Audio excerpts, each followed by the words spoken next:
All right, good morning, everybody. Good morning. You guys can hear me okay? All right, we're gonna take probably about an hour and just walk through the details of the General Employees Pension Plan. I welcome questions throughout the presentation. Hopefully we'll cover most of the kind of the core basics that affect all of you. I always like to say at the beginning of the presentation, everybody's situation is somewhat unique. And so I encourage you, as you have questions, to reach out to the pension office. That's what we're there for, is to assess your situation, get you the answers and the information that you need about your retirement so that you can be prepared. But we will cover, I think, most of the questions that you would have about the plan in the presentation today. And if we miss something or you want to clarify something along the way, please let me know and we'll cover it together. All right, the pension office, we're located just across the street in City Hall. Best way to reach us really is probably by phone. We don't have a huge staff, so if we don't answer the call, you can leave a message. We absolutely will get back to you, usually within a day, usually within the same day even. But a lot of times we'll be able to answer the call when you call. We also have an email address, thecitypension@coj.net, and we have a website. It's kind of hard to read off the whole website, but it's at coj.net under the finance section, under departments, and it's listed as retirement system. We're trying to keep that more and more up to date, so it's a really good resource, and it'll have a lot of the stuff that we referenced today. All right, this is the disclaimer. I was letting you know that what we cover today will be general information about the General Employees Pension Plan. As you have questions about your own individual situation, please reach out to the pension office. All right, I always like to start the presentation mentioning 2017 pension reform because it was in the news and a lot of people are wondering about it and how does it affect me. For those of you that are long service employees, it does not change your benefit. And in fact, it does something good in terms of securing that benefit for the future, for what the city and JEA owes you for your time and for the benefits in the plan. It has probably a bigger effect on those who are hired after 2017, October 2017 specifically. Those individuals will go in not to the pension plan that probably most of you are in, but they'll go into the defined contribution 401A plan. Different plan, also a very, very generous retirement benefit, much better than what you can get at most other places, but a different style plan where money goes into an account at Empower. We'll talk a little bit about that because there are options for switching between plans, so we'll talk a little bit about that today. But the big message from 2017 pension reform is it really secures your benefits for the future, and it actually gives you a few more options, and benefits that you might want to take advantage of. So we'll talk about those in the presentation. In terms of how the pension plan is actually administered, officially it's administered based on the rules in Chapter 120 in the Ordinance Code. That Ordinance Code sets out the Board of Trustees as the administration arm of the plan. The Board of Trustees, they meet once a month. And it's an open meeting that people are welcome to attend and see, what they're covering each month. The Board of Trustees has two advisory committees. The one specific to the General Employees Plan is the Pension Advisory Committee. We affectionately call it the PAC. And then there's one for the Corrections Officers Plan as well, the COPAC. The board also employs essentially an administrative arm, which is our office, the pension office. And it's really our job to kind of carry out the provisions that are in Chapter 120. I always like to make mention too, the board makes a lot of important decisions and interpretations around the code. However, really what they're doing is carrying out the code and making sure that we follow the rules that are in the code and in the law. So it's our job to carry that out on behalf of the board. To raise issues to the board where clarification is required and that sort of thing. But the pension office does handle the day-to-day business of running the pension plan. All right, we'll turn to kind of the three basic things related to your pension, the components of your pension benefit that you'll want to know about. The first item is credited service.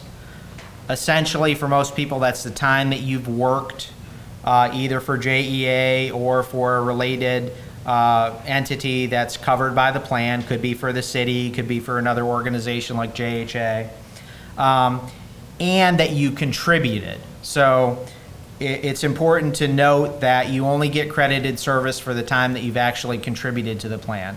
The General Employees Pension Plan is a employee contributory plan, so it requires contributions from you as an employee to get credit, and that's how you get credited service. I clarify that because I know there will be people in the audience who worked here for a long period of time, and there might be periods of time, especially at the beginning, where you were not paying into the pension plan initially.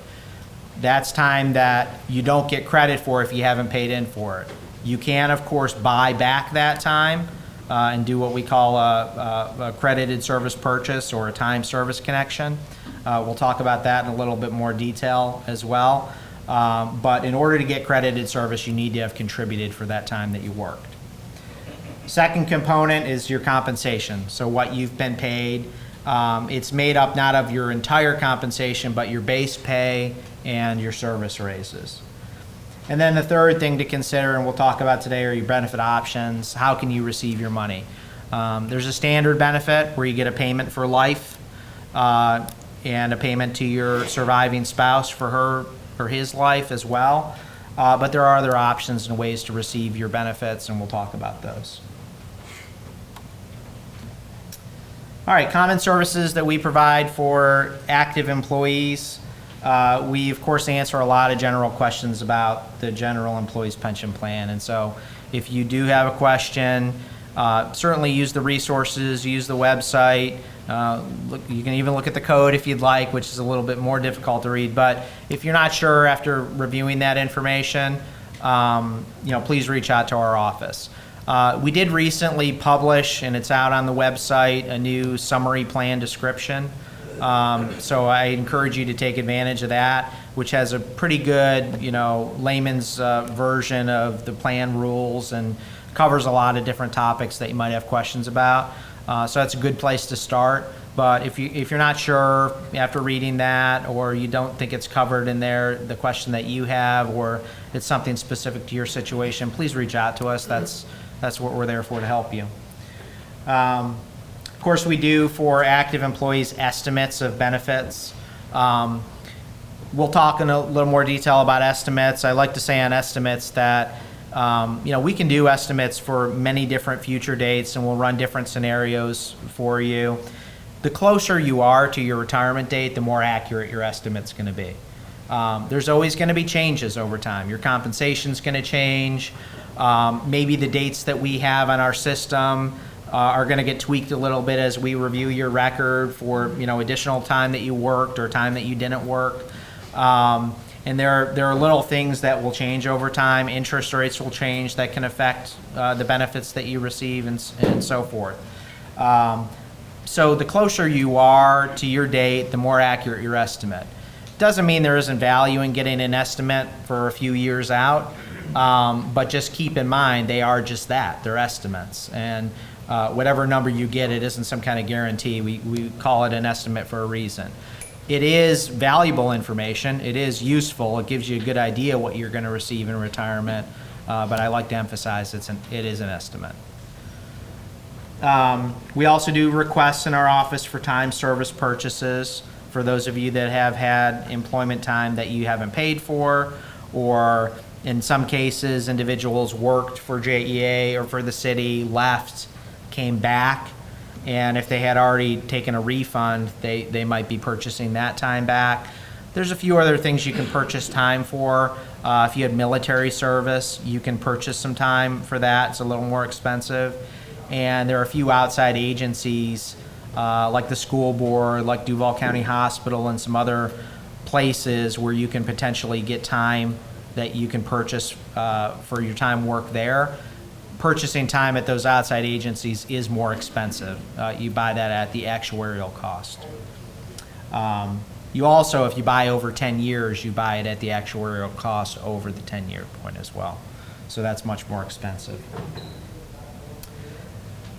We also do, for employees that are leaving employment with JEA, we will do payments of refunds to those non-vested individuals. So anybody who has less than 5 years of service, they are required to take a refund of the employee contributions that they put in, minus the disability portion, but they receive back those employee contributions that they put in. All right, in terms of how requests are made through the pension office, we will take information over the phone, and we'll fill out a form for you over the phone, but you can also, we have available on our website and at our office, this retirement information request form. And this form is used mainly for estimate requests, running different scenarios that you want to see related to your retirement, or for time service purchases. You would indicate that you want to look into doing a purchase of time and what, where you worked and approximately what time period. And once you filled that out, our office would review that, complete the estimate or the time service request, and send you back a letter. Like I said, you can give us a call and we can help assist you filling that out, or we can do it over the phone and take that information and move forward with it. We generally say allow about 10 days for those requests. I would say in most cases it doesn't take that long. We're very often able to get it out, same day or within a day or two. If the volumes in our office are heavy, or if your situation is a little more complicated, we might have to dive into personnel records or review your data. Sometimes we're reviewing data back to 30 years ago or more, or we're looking on microfiche or things like that. It can take a little bit more time because we like to make sure we get it right. So that's why we say allow for 10 days, but in a lot of cases we'll get it to you sooner than that. All right. How many people in the room are getting ready to retire fairly soon, say within the next couple of years? All right, pretty big percentage in this group. That's good.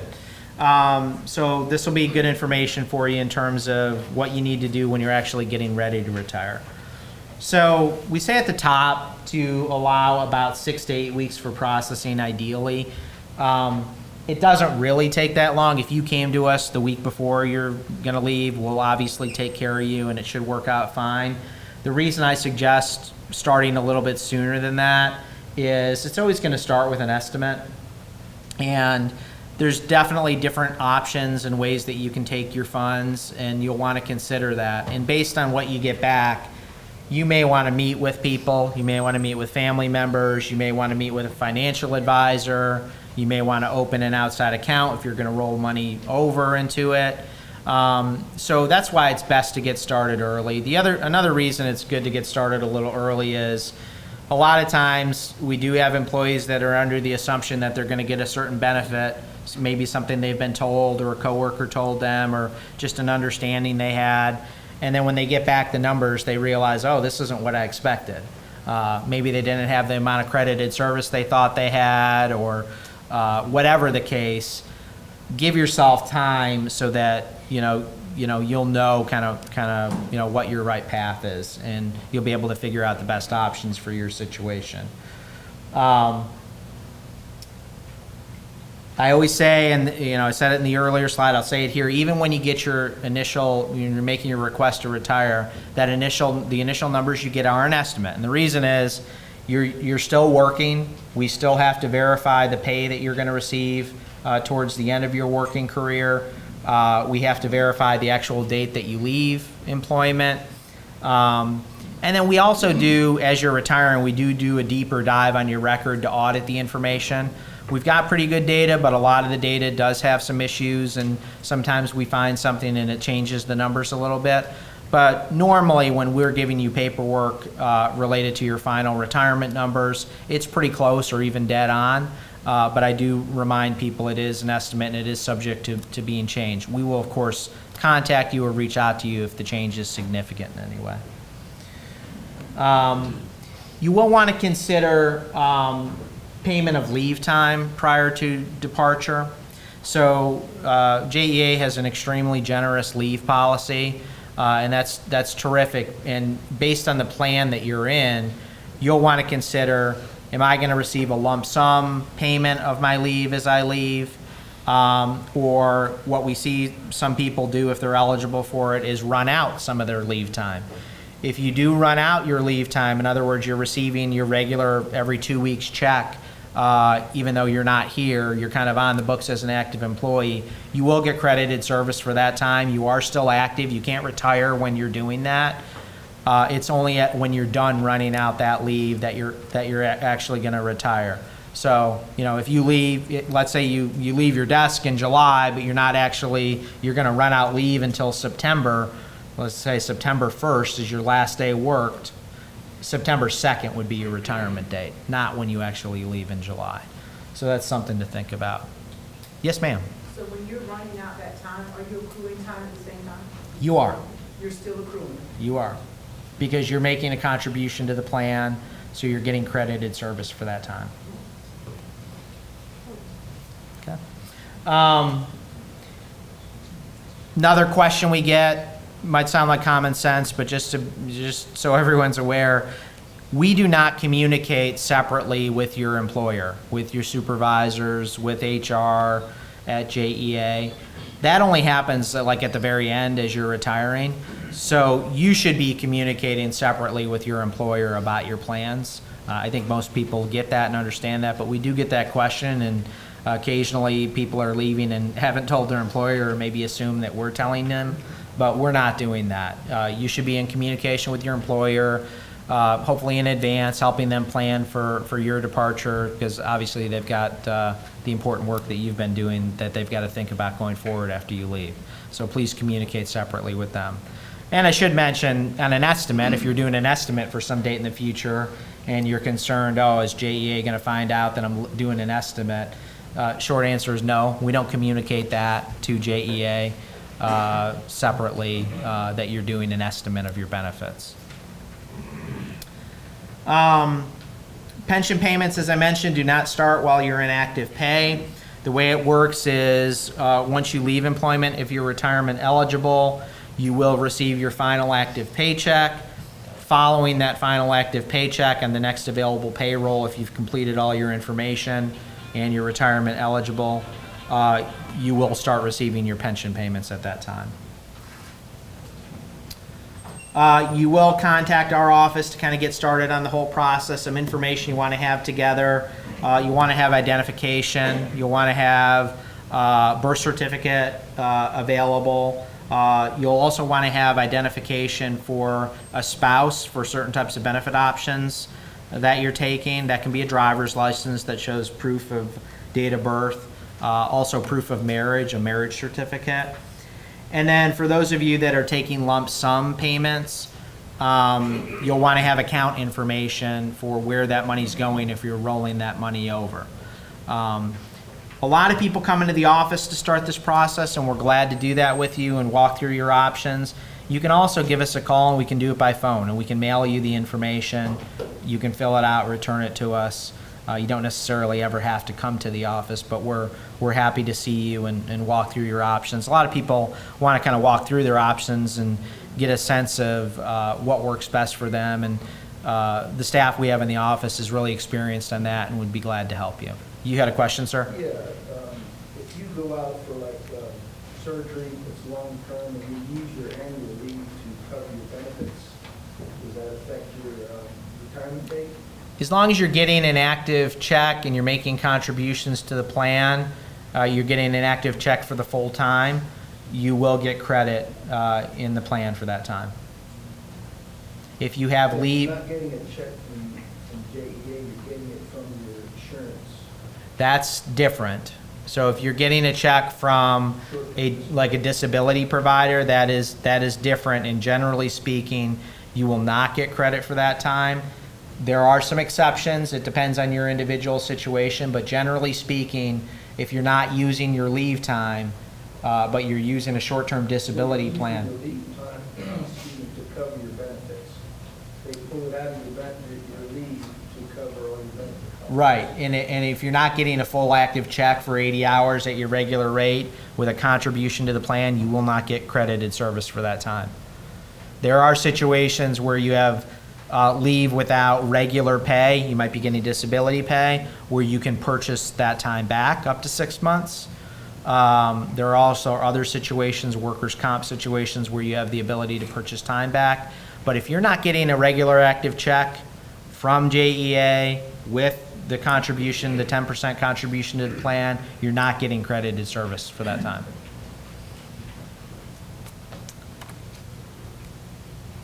All right. In terms of your retirement, the pay starts from your retirement date. So if you, like I mentioned, I don't even know if it's a weekend date, but if you left on September 1st, September 2nd is the date your pay would become effective. For most people, that first retirement check they receive is larger than a normal check. And the reason is your active pay has a week lag. So you're getting paid this Friday. That doesn't actually cover this week's work, right? It covers the 2 weeks prior. When you retire, it will cover right up to the date that you're paid. So that first check, if you have a continuous flow from full active checks into full retirement checks, that first check will cover 3 weeks. It'll be like a check and a half. And then you'll go to the regular amount after that for every 2 weeks. Question regarding that? Yes.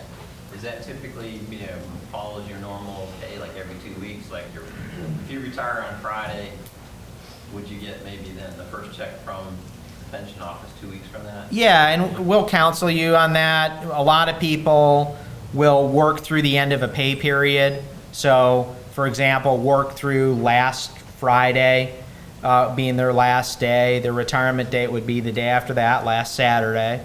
They would get a full active check from JEA payroll this Friday. And then 2 weeks from that, they would get their first retirement check if all the paperwork was in and they were retirement eligible. Would that also include the lump sum, like if you did the drop? It Or will. Would that be 2 separate checks? It will be separate. There will be separate checks, but at the time you receive your first retirement payment, generally speaking, if you receive a lump sum, that's when you'll receive it as well. And the lump sum and the first check are physical checks right now. After that, the payments you receive will be direct deposit. Yes, sir. If you retired at the end of a pay period, like you just said, on a Friday, you would get paid for that 2 weeks later. Why wouldn't your retirement start that Saturday also, and you get a retirement check after those 2 weeks? Instead of waiting until you got that final check from your pay period, and then starting 2 weeks from there, getting a check. Yeah, we do not make any payments from the pension until we verified you've received your last active check. Part of the reason for that is we need all of that data for what you've been paid to consider in your benefits and in your calculation. So your retirement check will not start until after your active pay is through, until the following payroll. It will give you credit for that time all the way to the last, basically the day after the last day you worked. Okay. And that's why that first check's a little bigger. Okay. All right.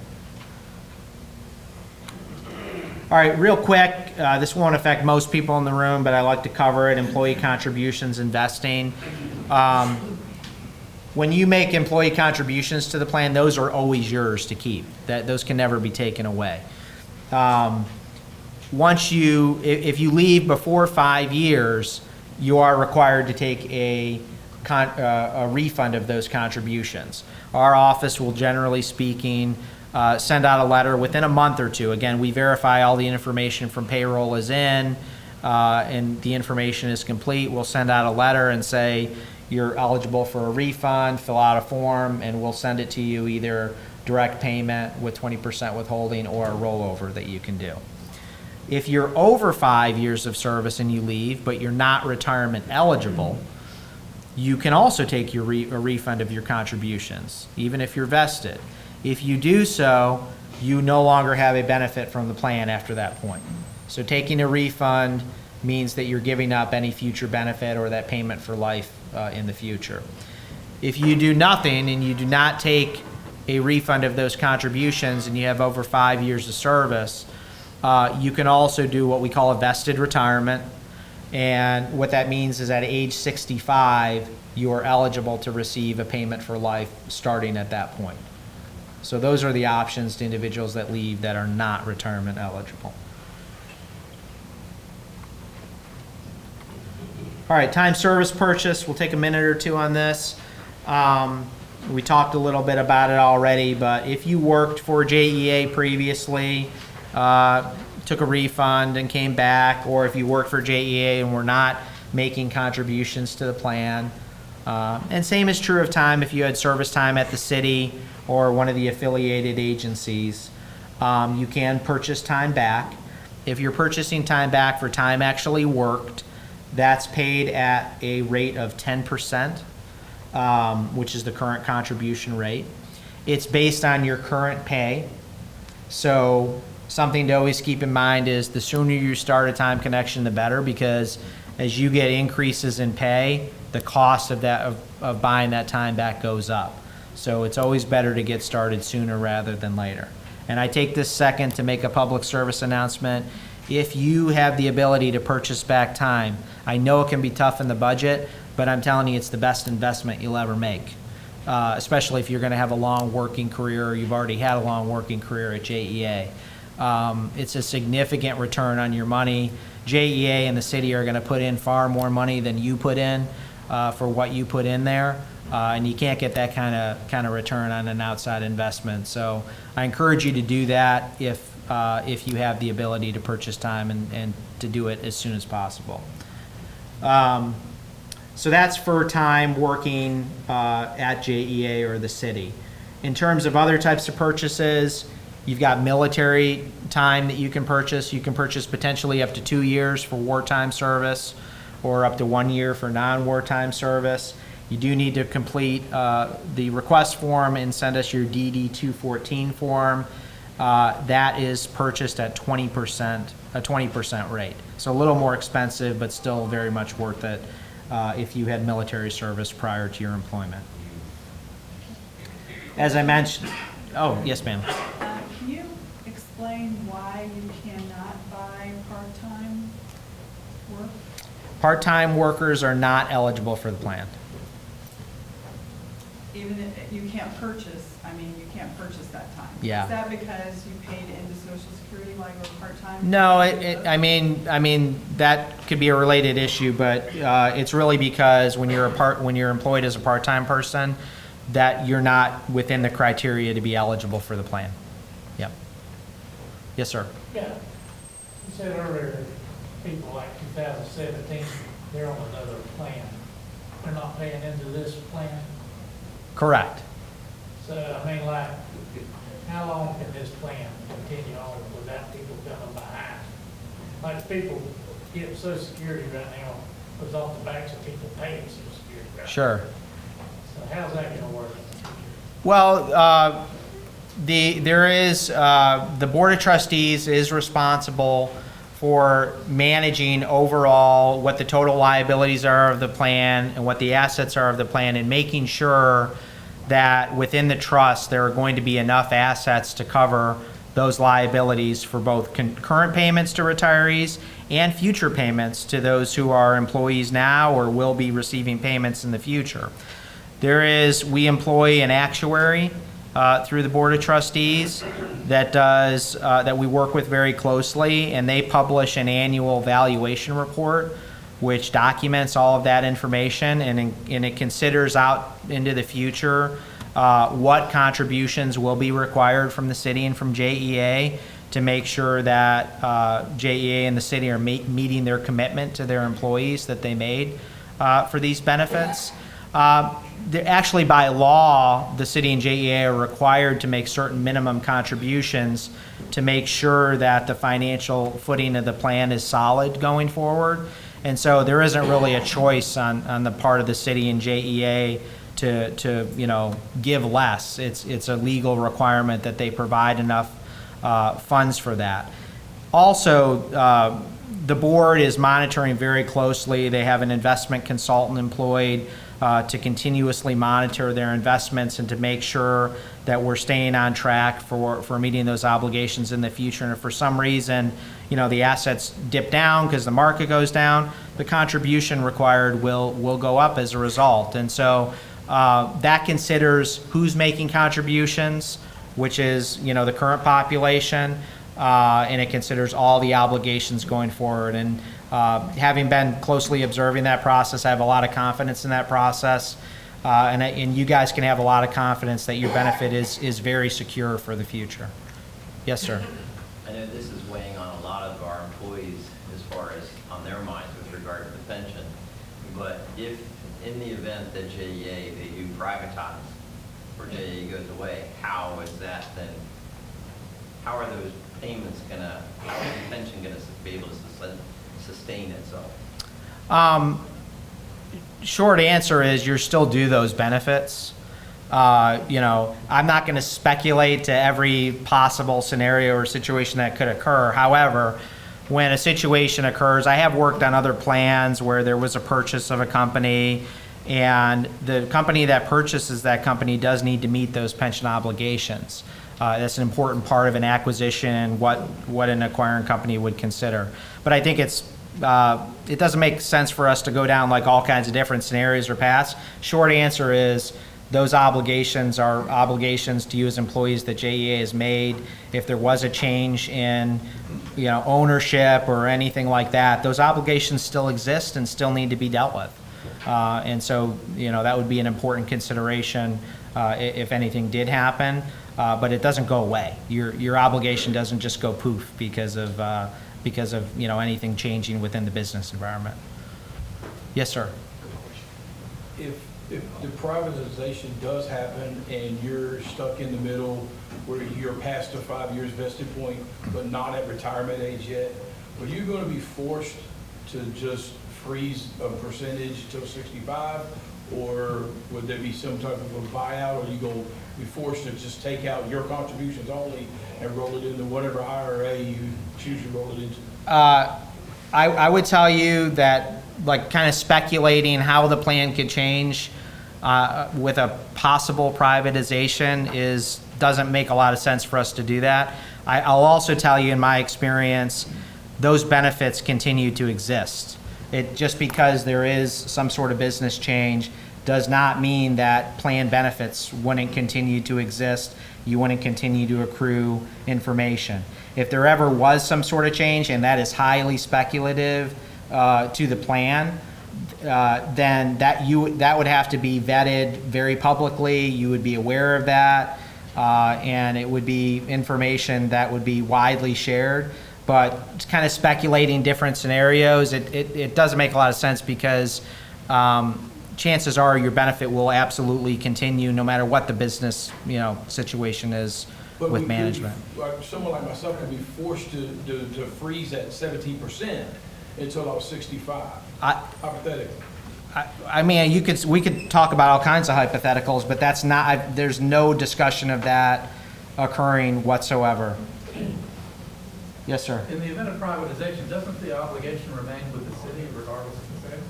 I can't speak to the legal question. I don't know, but I do know that your benefit, as it's outlined in your plan, that's the benefit that you have. Because, you know, Yeah. the city would be more likely to honor the obligation than a private company acquiring JEA's assets, because Well, you see, you read all the time that these pension groups, where they're lumped together, they're slashing payments left and right. yeah, keep in mind, the plan that you guys are in is a public plan. It's not subject to some of the corporate regulations where payments might get slashed and that sort of thing. So it's subject to different rules and regulations. I can really only speak to what the rules of the plan are. And I think talking about, well, how could it change? There's a million things, I suppose, that could happen. But generally speaking, in my experience, even when there is a business change, it's very important for those that are involved in that change to take care of those obligations that exist. It's an important part of it. And usually there are legal protections for you as employees regarding that as well. Yes, sir. Yes. Yeah, JA offers to the appointed with the 401k. As for buying back the military time, can you roll the money in a 401k into buying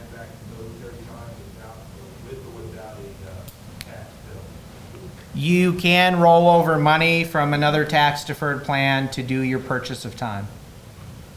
Yes. Where do you get that form at?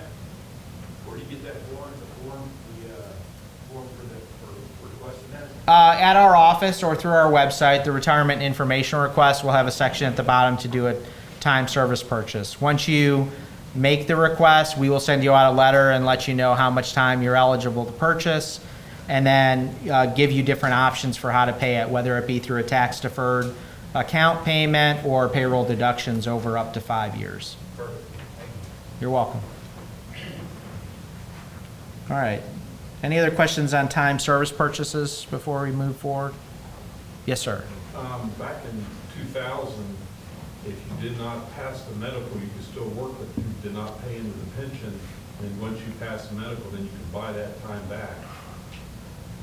I heard there was something that went on during that time too, that was the wrong way to do it or something like that. Do you know anything about that? There were a lot of individuals who did not join the plan related to that medical review process or that waiver process. Generally speaking, in 2009, 2010 time period, all individuals who were eligible were put in the plan and started making contributions to the plan.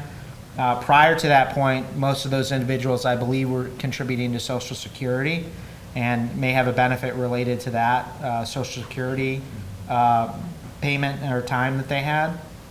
But that's a typical period of time prior to 2009 where individuals would be able to purchase that time. All right.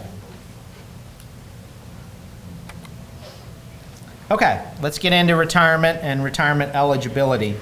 So the three main ways that you can become eligible to retire and receive that payment for life starting when you leave are if you reach age 65 or age 55 with 20 years of service, age 65 with 5 years of service, or any age with 30 years of service. You can also get a reduced retirement and be eligible to receive that payment for life if you achieve age 50 with 20 years of service. That's reduced to 0.5% for each month less than age 55. So the closer you are to 55, the less the reduction. Or if you have 25 years of service at any age, in that case, you're not receiving an accrual of 2.5% for every year, but it's 2% for every year. If you meet both of those, but not regular retirement, we'll take the greater of. All right, diving into the base pension components in a little bit more detail. The first component we talked about was compensation. The final monthly compensation, as we calculate it, is based on the highest consecutive 3 years. We take 78 pay periods. And again, that includes your base pay and service raises over the last 10-year period. So for most people, this is going to be the last 3 working years that you have. If you happen to have less pay towards the end of your working career than you did at some point in the last 10 years, we'll use the highest 3 consecutive years. Does that also include bonus? It does not. Credited service. We're going to use total years that you've worked along. We'll also give you credit for total months that you worked. So it'll be for a year and fractional years for those months. And then the accrual rate for most situations, non-early retirement, is going to be that 2.5%. So the best, easiest example, you work 10 years, 2.5% accrual each year, you get 25% of your pay as your pension. So there's the formula. Final monthly compensation, and we express this in a monthly figure, even though you're going to get paid biweekly. We'll convert to biweekly. But it's final monthly compensation times the whole years and months of service times the 2.5% accrual rate, and that equals your monthly benefit. I do point out that if you are lower paid or extremely high paid, there could be changes to that based on there is a minimum benefit and there are certain maximum benefits per the IRS as well. Here's a quick example If somebody made $3,000 and worked for 10 years, they would be due a benefit of $750 at age 65. And I emphasize in the box below, regardless of the performance of the investments in the trust, you're due that obligation. So that is not you're not at risk related to those assets and how they're doing. That's an obligation that JEA and the city have to you. In addition to your base pension, you'll also receive what's referred to as a retiree supplement. For every whole year of service that you have, you'll receive an additional $5 a month, up to a total of $150 a month. When this is paid in your retirement checks, it's paid in the first 2 checks of the month. So we do have a couple months a year where there are 3 payments during the year, and that third payroll, you wouldn't receive the supplement because you already received the full amount up front.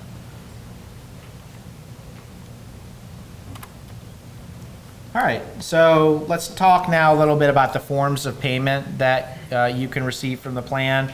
We've kind of focused on your regular pension, which is that payment for life, the base benefit, plus the supplement. I will tell you, most people use that. That's obviously a tremendous benefit to be receiving that payment for life. It takes a lot of the guesswork out of your budgeting and so forth. But there are a few different options that we like to make people aware of.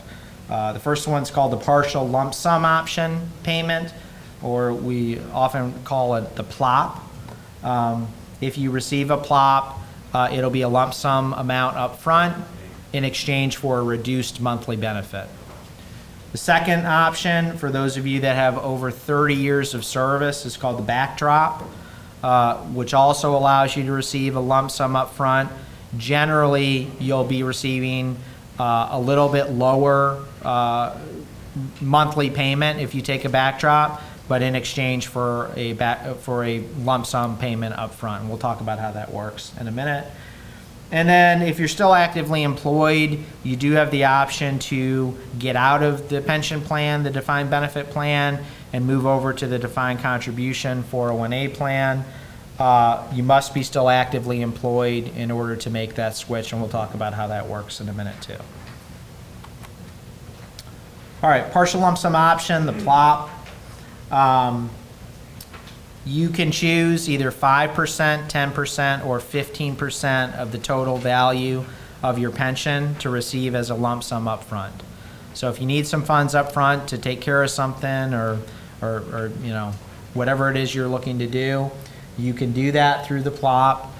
However, it will reduce your monthly pension payment accordingly. Okay? So, rough example, if you're set to receive $2,000 a month for life, you take a 10% PLOP. Instead of getting $2,000 a month for life, you're going to get $1,800 a month for life. In exchange for that, you get a lump sum payment up front.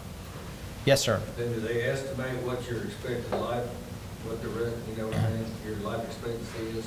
They do. So that's one of the situations where we require information about you, about your spouse, because your spouse would be due a benefit from the plan as well. And based on that information and assumptions set by the actuaries and by the board in terms of life expectancy, plan interest rates, et cetera, we will sort of boil the total value of your pension down to a figure equal to that 5, 10, or 15% amount. You had a question, I'll come to you. Yes, ma'am. Maybe you said this already, but that only applies to people with 30 years or more, correct? Not correct. The PLOP can be taken for anybody who's retiring. So, anybody that's retirement eligible? Retirement eligible and leaving at retirement eligibility. Yes. So there is a lump sum available to anybody who's retirement eligible. And for emphasis, I'll go back to it. You must have hit one of these categories to be eligible for a PLOP. Okay, 55 and 20, 65 and 5, or 30 years of service at any age. Let me get it back. Yes, ma'am. So you're taxed on that PLOP, no doubt? You are. So if you take the payment directly to you, you will receive a mandatory 20% withholding to the federal government That doesn't mean you owe 20% taxes. It means we're required by law to send the IRS 20% of that payment. You'll get 80% of it. When you file your taxes at the end of the year, that plot payment will count as income. It'll have the withholding shown on your 1099 at the end of the year when you file your taxes. You do have the option to take your plot payment and roll it over to a tax deferred account, in which case 100% of the payment will go without taxes. You'd only be taxed at the point that you take it out of that tax deferred account. I always like to point out, you've been contributing to the plan with pre-tax dollars over many, many years and getting an advantage related to that. You will be taxed on the income of your pension as you receive it when you start collecting pension payments. Any other questions on PLOP? Okay. Now we'll talk backdrop. This one's a little bit more complicated. Again, this is the one where you must have had at least 30 years of service in order to be eligible for a backdrop. The way it works is, and you don't have to elect backdrop in advance. Some of you may be familiar with DROP, which is in the corrections or the police and fire plan. Those individuals have to elect to enter DROP in advance of them leaving employment. That's not the case with backdrop. Backdrop, you can come in, the week before you're leaving and say, I want to backdrop to 3 years ago, okay? So if you have 33 years of service and you say, I want to backdrop to 3 years ago, what we will do in the pension office is we'll calculate your pension as if you left 3 years ago, using your compensation at that point and back from that point, using your service at that point, so not counting 33 years, but counting 30 years, okay? And that will be the amount that you'll receive as your payment, your monthly benefit for life. However, in addition to that, what we will do is we'll take that benefit amount, and for that backdrop period, let's say it's 3 years, we'll take whatever your monthly benefit was and essentially drop those amounts for all those months that you're in backdrop into a sort of theoretical backdrop account. That backdrop account will earn interest as high as 4%, and it can also go as low as negative 4%, but it's generally positive. Generally, the market's moved up over time. And you will receive a lump sum check as you retire for what essentially would have been those base retirement payments over that period of time. So it's a little bit complicated, but what I will tell you is, if you do have 30 years of service and sort of normal progression in your pay over 30 years of service, this is typically a very attractive option for you, and typically the best option for you. It isn't in all circumstances. There are cases where your pay increases very dramatically at the end of your career, and you don't want to lose credit for that increase in pay in your pension benefit. And it may make sense not to do backdrop for that full time. But if you've had kind of a normal increase in pay, normally over 30 years of service, backdrop is an attractive option for you. Yes, sir. Let's say you have 33 years and 6 months. You drop back to 30. Can you drop back? Do you have to use years, or can you drop back to 3 years and 6 months? You'll use the months as well. Okay. Yes. Yeah, full years and months. And you don't have to drop back to 30. You can, you do max out your accruals at 80%, which is 32 years. Some people might work 35 years and backdrop to 32 years. So then you get 3 years. The maximum backdrop period is 5 years. So if you work 37 years, you could get your maxed 80% benefit and 5 years of backdrop. Now keep in mind, if you do a 5-year backdrop, you're not counting the pay in that last 5 years towards your formula. So if you've had significant increases in that time, that wouldn't go into the formula of your monthly benefit. And you can't drop back below 30 years? Correct. Okay, thank you. 30 years is where you become eligible for it. Payments out of backdrop are the same as PLOP. You either get a payment directly to you, in which case it'll be 20% withholding, or you can roll it over to an outside tax deferred account. For those of you taking significant lump sum payments, I highly encourage you to meet with somebody on the outside, a financial advisor, somebody in your family that you trust, that you're familiar with, a friend. Because there are definitely going to be tax consequences related to what you do, and you want to make sure you're, handling it in a way that's best for you. Yes, sir. So say you roll your drop into like your 457 account. Does that go directly to there, so you don't get like a physical check and then you have to actually then deposit it, or how does that work? In most cases, you will receive a physical check. Yes, in today's environment. We are looking at ways that we can transmit electronically. We do that with Empower in some cases, but you will, in most cases today, for backdrops or plops, get a physical check. We often, I would say most commonly, we send it directly to the institution that you give us the information on. Okay, so you're not taking out the 20% then? No, we don't take out the 20% if it's a rollover. It's 100% if it's a rollover. It's only 20% mandatory if it's a payment directly to you. For backdropping, that Yes. also impacts when the COLA increases, right? It does not. It does not, so it still starts 5 years after After you leave employment. you leave employment, not where the backdrop. Correct. Okay. All right, any other questions on backdrop? Yes, sir. The backdrop is based off of your 3-year combination. The flop is based off of what you're making right now, is that correct? It is, think of it as the plop is based on the formula that determines your standard benefit, okay? And then we work with the actuary to determine what's the value of 5, 10, or 15% of that total benefit. But it is based on, pay all the way through your last date. But your monthly pay, where the backdrop is based off of an average of 3 years, correct? The plop, your monthly pay is based off of what you're making at the time of your. Oh, no, every benefit, whether you get a plop, a backdrop, or just a straight retirement, is going to be based on a compensation of the last 3 years of pay, or the highest 3 in the last 10 years. So all these benefits are related to that. Everything derives from that standard benefit formula that we talked about at the front. Taking a plop or a backdrop are just sort of different flavors of that. Okay? For both the plop, it's at the bottom of the screen here, and backdrop. So for plop and backdrop, once you make that election, it's irrevocable. So if you make that election, leave employment, come back to work a little bit later, you cannot re-enter the plan and earn additional benefits. You would at that point have the option to join the 401A DC plan, which is also a great benefit. But if you make one of these lump sum elections, you can't come back and earn additional service. Yes?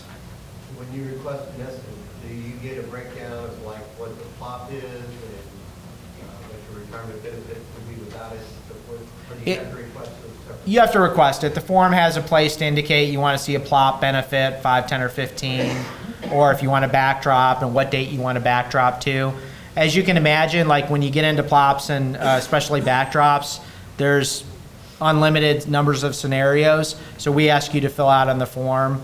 We're glad to do a couple scenarios, 2 or 3 scenarios for you. So you fill out 2 or 3 forms? You can do it all on one form and just indicate what you're looking for. We do ask that you be reasonable. Normally, if you get 2 or 3 scenarios, you can kind of tell what would fit in between those scenarios. The numbers would just, correspond. So, please don't go crazy with it. We are looking at ways to create calculators online that you can utilize. So that's something that'll be coming in the future. But for now, we're glad to do those estimates for you, but just, be reasonable about what's requested. All right. All right, DB to DC transfers. This is the last option in terms of receiving money out of the plan. You must be actively employed to switch over to the defined contribution plan.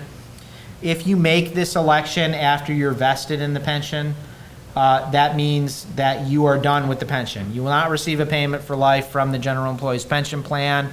we simply convert the value of that benefit in total over to an account at Empower. That money would transfer electronically to Empower, and then you would have, going forward, contributions out of your check would not go into the defined benefit plan, but they would go into the defined contribution plan. And JEA would add on top of that a generous 12% in addition to the 8% that you would put in for the defined contribution plan. So I stress this, I've probably already said it 3 times, but you have to be actively employed. You cannot come to our office and make this election after you've terminated employment with JEA. Of course, you must have been hired before October 1, 2017. Vested members that transfer give up all future general employees pension plan benefits, and funds go into the account at Empower. They will go into, if you don't make an election, they'll go into a default investment election. A target date fund is what it currently is. This calculation, it's an actuarial calculation. It's based on the value, the total value of your benefit. So this is another calculation where we need to know if you're married, we need to know your spouse's information, their date of birth, and based on the plan information, mortality tables, interest rates that are assumed and set by the actuary and the board, we would determine the total value of your benefit, and that would be the amount that would transfer over to the defined contribution plan. If your employee contributions happen to be greater than that actuarial calculation, that's your floor. So if you're if you haven't worked here very long or you're young, the value of this tends to be your employee contributions. For those who have under 5 years of service, we would just transfer the employee contribution piece. What I like to say on this option, it should be exercised with extreme caution. It does not make sense for most people. Most people should take advantage of that payment for life that's available to them through the pension plan. However, if you have another income, large income on the outside, this might be an option that you would want to consider. Again, it can be done before retirement eligibility, but the value of this benefit as you transfer it becomes much, much larger once you become retirement eligible. Couple quick things before I wrap up. Retiree COLA. You do get a COLA, a 3% increase in your pension payment after you've been retired for, it's between 4.5 and 5 years. The cutoff point is September 30th. So if you retire just before September 30th, it's about a 4.5 year wait. If you retire just after October 1st, it's about a 5.5 year wait. It becomes eligible in the first full pay period in April for the general employees plan. And again, it's a 3% increase to the base only. Yes, sir. With regard to the COLA, 3%, so once I retire, or anyone and that changes, say that were to change, say the COLA were to be eliminated or reduced. Once I retire, though, my benefit will always be 3%, is that correct? The provisions of the plan are that if you've had the appropriate waiting period, you'll get a 3% increase. As far as changes to the plan, I can't speculate on that. I thought it was my understanding that once you retire, whatever benefits you have, those can never change. There is no plan in place to take away any COLA. That would have to be a change. If there ever was, that would have to be a change that would be made, to the plan. Maybe you're asking, so like right now, COLA is 3%. Right. Is there a possibility that COLA can be 5% and we're stuck at 3%, or if COLA goes to 5%, we go to 5%? That's all subject to a plan change that there is no plan to make any change to COLAs, but if something is proposed, I can't speculate as to what it could or couldn't be. Yes, sir.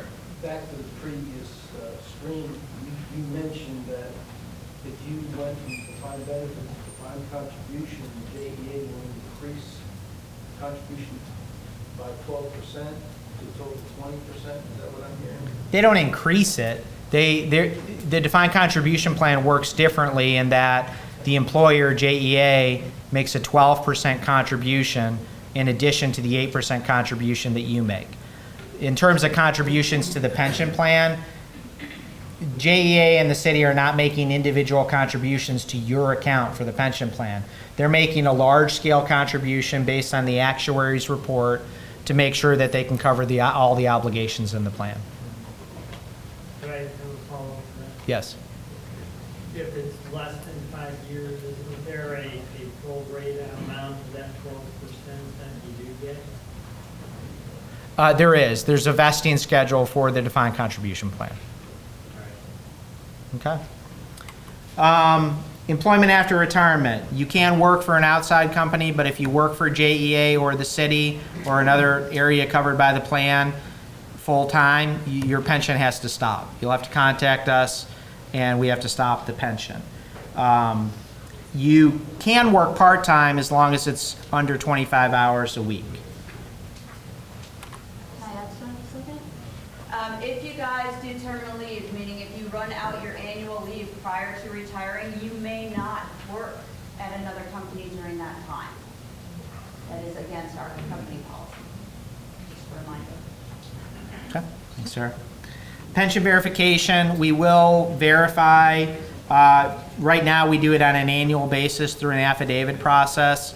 Essentially make sure you're still alive and that update your information on file. We're looking at this process. We're going to continue to do a verification at some point going forward, but just be aware that that is part of the process. Yes, ma'am.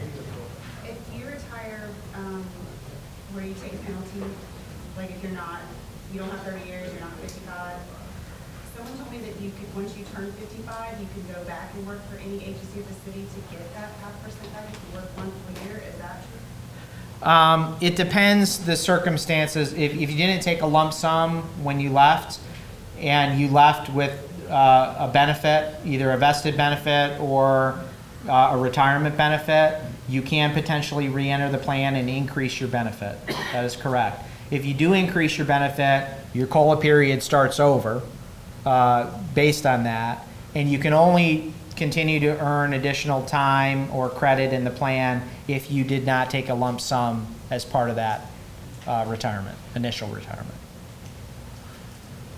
Yes, sir. The pension verification form, is that something you can download from your site and then mail it to you? Because let's just say I don't have a permanent address.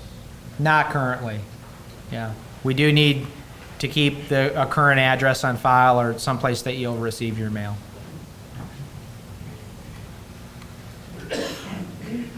All right. We do changes of address, so we kind of become the address of record for you after you retire. We do changes in direct deposits. We stop deductions if you have deductions in place.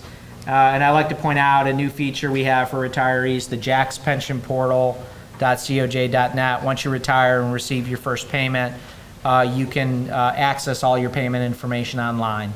So it's a terrific resource and tool for you going forward. Really quick on deaths. Eligible spouses are eligible for a 75% benefit once the retiree passes away. You do have to have been married for at least 1 year and living together. The survivor benefit will also include the full supplement, and there are potentially increases to that benefit if you have minor children when you pass away. If there are no survivors receiving a benefit, then if you have contributions left that were not paid to you, those are paid to your estate. There is no need to set a beneficiary, no ability really to set a beneficiary for the plan. It is your surviving spouse or minor children or your estate. Death of an active member is a little bit different. If you pass away as an active member of the plan, we will assume that you would have continued working until retirement eligibility, and the benefit would be calculated based on a 2% as opposed to a 2.5% accrual. And in that case, the spouse would receive 75% of the benefit along with the appropriate supplement. There's also an increase in this benefit for surviving minor children until they're 18. If you are single with no survivor, contributions will be refunded to your estate. Again, no need to set a beneficiary for the pension plan. There's also finally disability benefits available through the retirement plan, through the pension plan. I'm not going to go into too much detail in this process other than to say you do have to make your application while you're still actively employed. It is an extensive process and it's a pretty high standard. The standard is that you have to be permanently and totally incapacitated from regular and continuous duty as an employee. You'll submit information on the application related to your medical condition and give authorization to the board and the pension office to review that information. You're going to be seen by a medical review officer assigned by the city to evaluate you and provide some information to the board to make a determination on your eligibility for this benefit. If you go down this path, prepare for it to be a long process. It is not quick. There's very often back and forth and requesting of additional information. But if you have a situation that requires it, this is a benefit available through the plan. There's some websites here at the back of your packet, and that's really pretty much it. I went a little bit over. Yes, final question. Page 27, you said that no survivors from any employee contributions go to the estate. Can you elaborate on that? Is that money available to somebody if it goes to my estate? What's that mean? A check would be cut to your estate. So if there are no, if you don't have a surviving spouse or eligible minor children, and all your employee contributions were not already paid out to you, we would cut a check to the estate of, and however your assets and liabilities of your estate are handled, that will be part of it. So would that be a lump sum? It is. It is a lump sum payment. Yes? On a lump sum payment, can you move the whole amount into the 457? You can. You can roll over the money. Yes, it's subject to the rules of that 457, but yes. How can we get this presentation if we're already on? Sarah has access to it and can provide it to you. Yep, and our office has it as well. We can put it on the pension page, so you will have access. It'll be available to everybody. We'll get a link, and we've actually got more copies being made right now. You guys can pick them up on your way out. Thank you for your time. Well, while everyone's getting settled, I just want to introduce myself. My name is Jeff Campbell. I am no longer with Social Security. I retired from Social Security after 30 plus years. So hopefully I'll be able to give you some information about Social Security that'll help you with your retirement plans. The first thing I need to cover is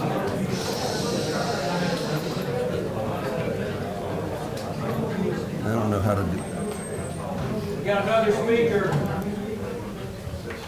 First thing I need to cover is my disclaimer. I am not with Social Security any longer.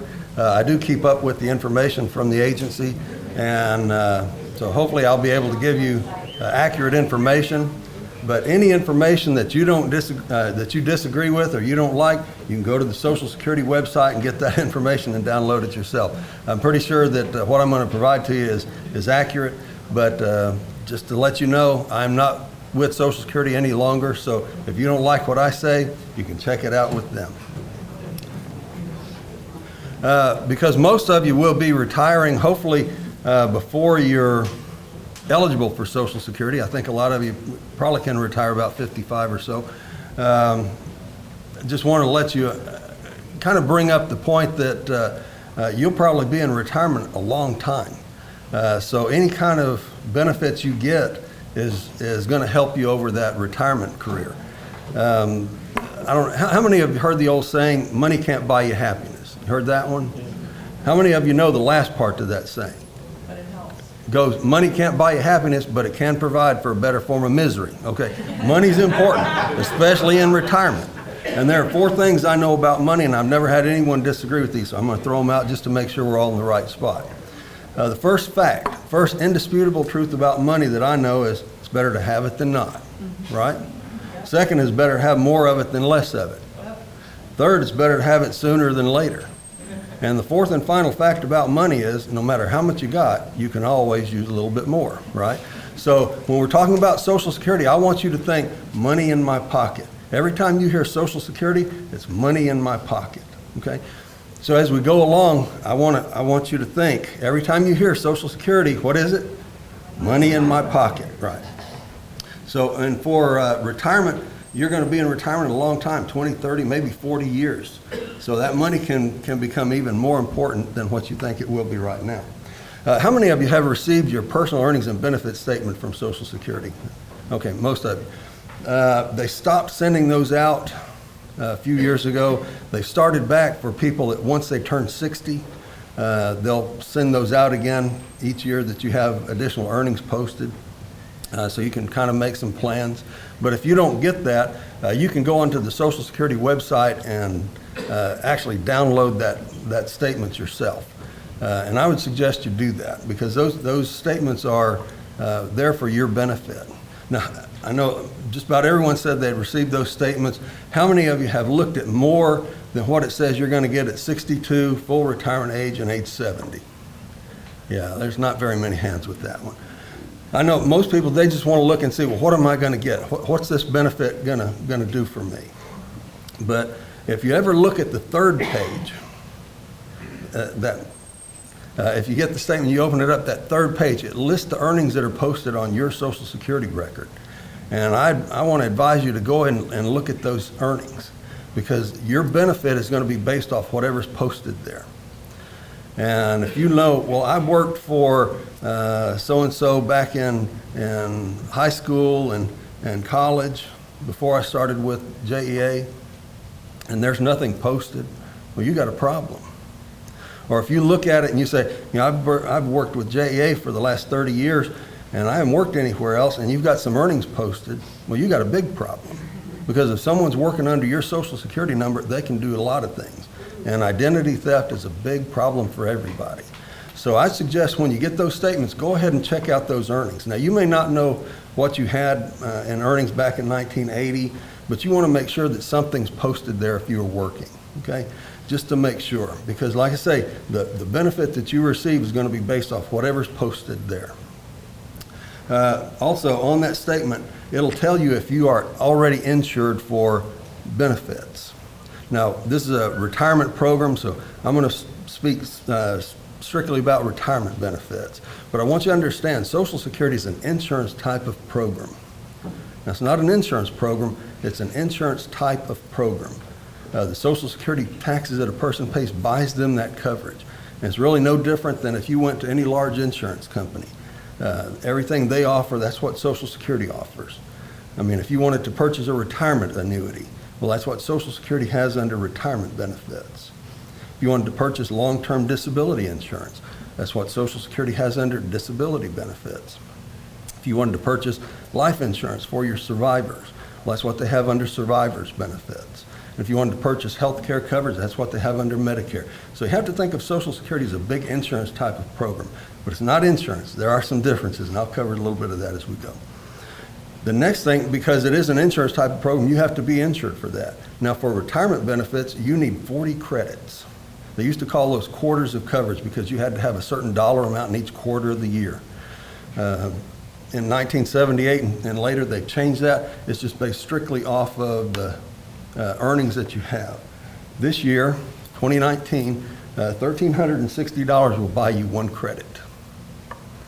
Doesn't matter if it takes you a week, a month, or if it takes you all year. As soon as you get $1,360 in covered earnings that you paid Social Security taxes on, you get one credit. You still only get up to 4 in a year, so $5,440 gets you 4 credits. There again, it doesn't matter if you earn that in a month or if it takes you all year. It doesn't matter if you earn $55,000. It's still 4 credits. But you need at least $1,360 to get one. Okay, so when you look at those benefit statements, it's going to tell you if you already have the 40 credits you need. If you do, you're good, no problem. If you don't, it'll tell you how many credits you have. You have 32 credits, you have 35 credits, whatever it is, then you know you've got to go out and get those extra credits. And don't think, well, you know, it's probably not worth it. No, it's worth it. It's money in your pocket. Social Security is money in your pocket. As soon as you get that 40th credit, you're going to be qualified for some type of benefit. Okay? Now, in calculating the benefit, there are several steps that they go through. typically your benefit is based off of your highest 35 years of earnings. Now what they do is they look at the earnings posted to your record from age 22 up to 62, that 40-year period, that's your base. Now, they say 22 to 62, and that's because that's probably when most people really start working and making some money. I mean, if you get out of high school, you may work a few years, but it's probably about 22 before you get stable in the job.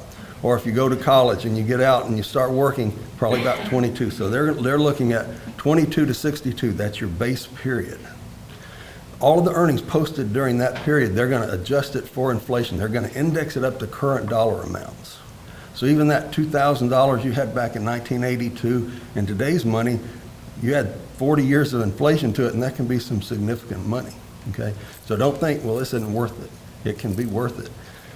But they're going to index it all up to current dollar amounts. They're going to throw out the 5 lowest years. If you have some zeros, 5 of those zeros are discarded. The remaining 35 years, they add it all together and then divide by the number of months in 35 years, 420 months. They get an averaged index monthly earnings amount over your working career.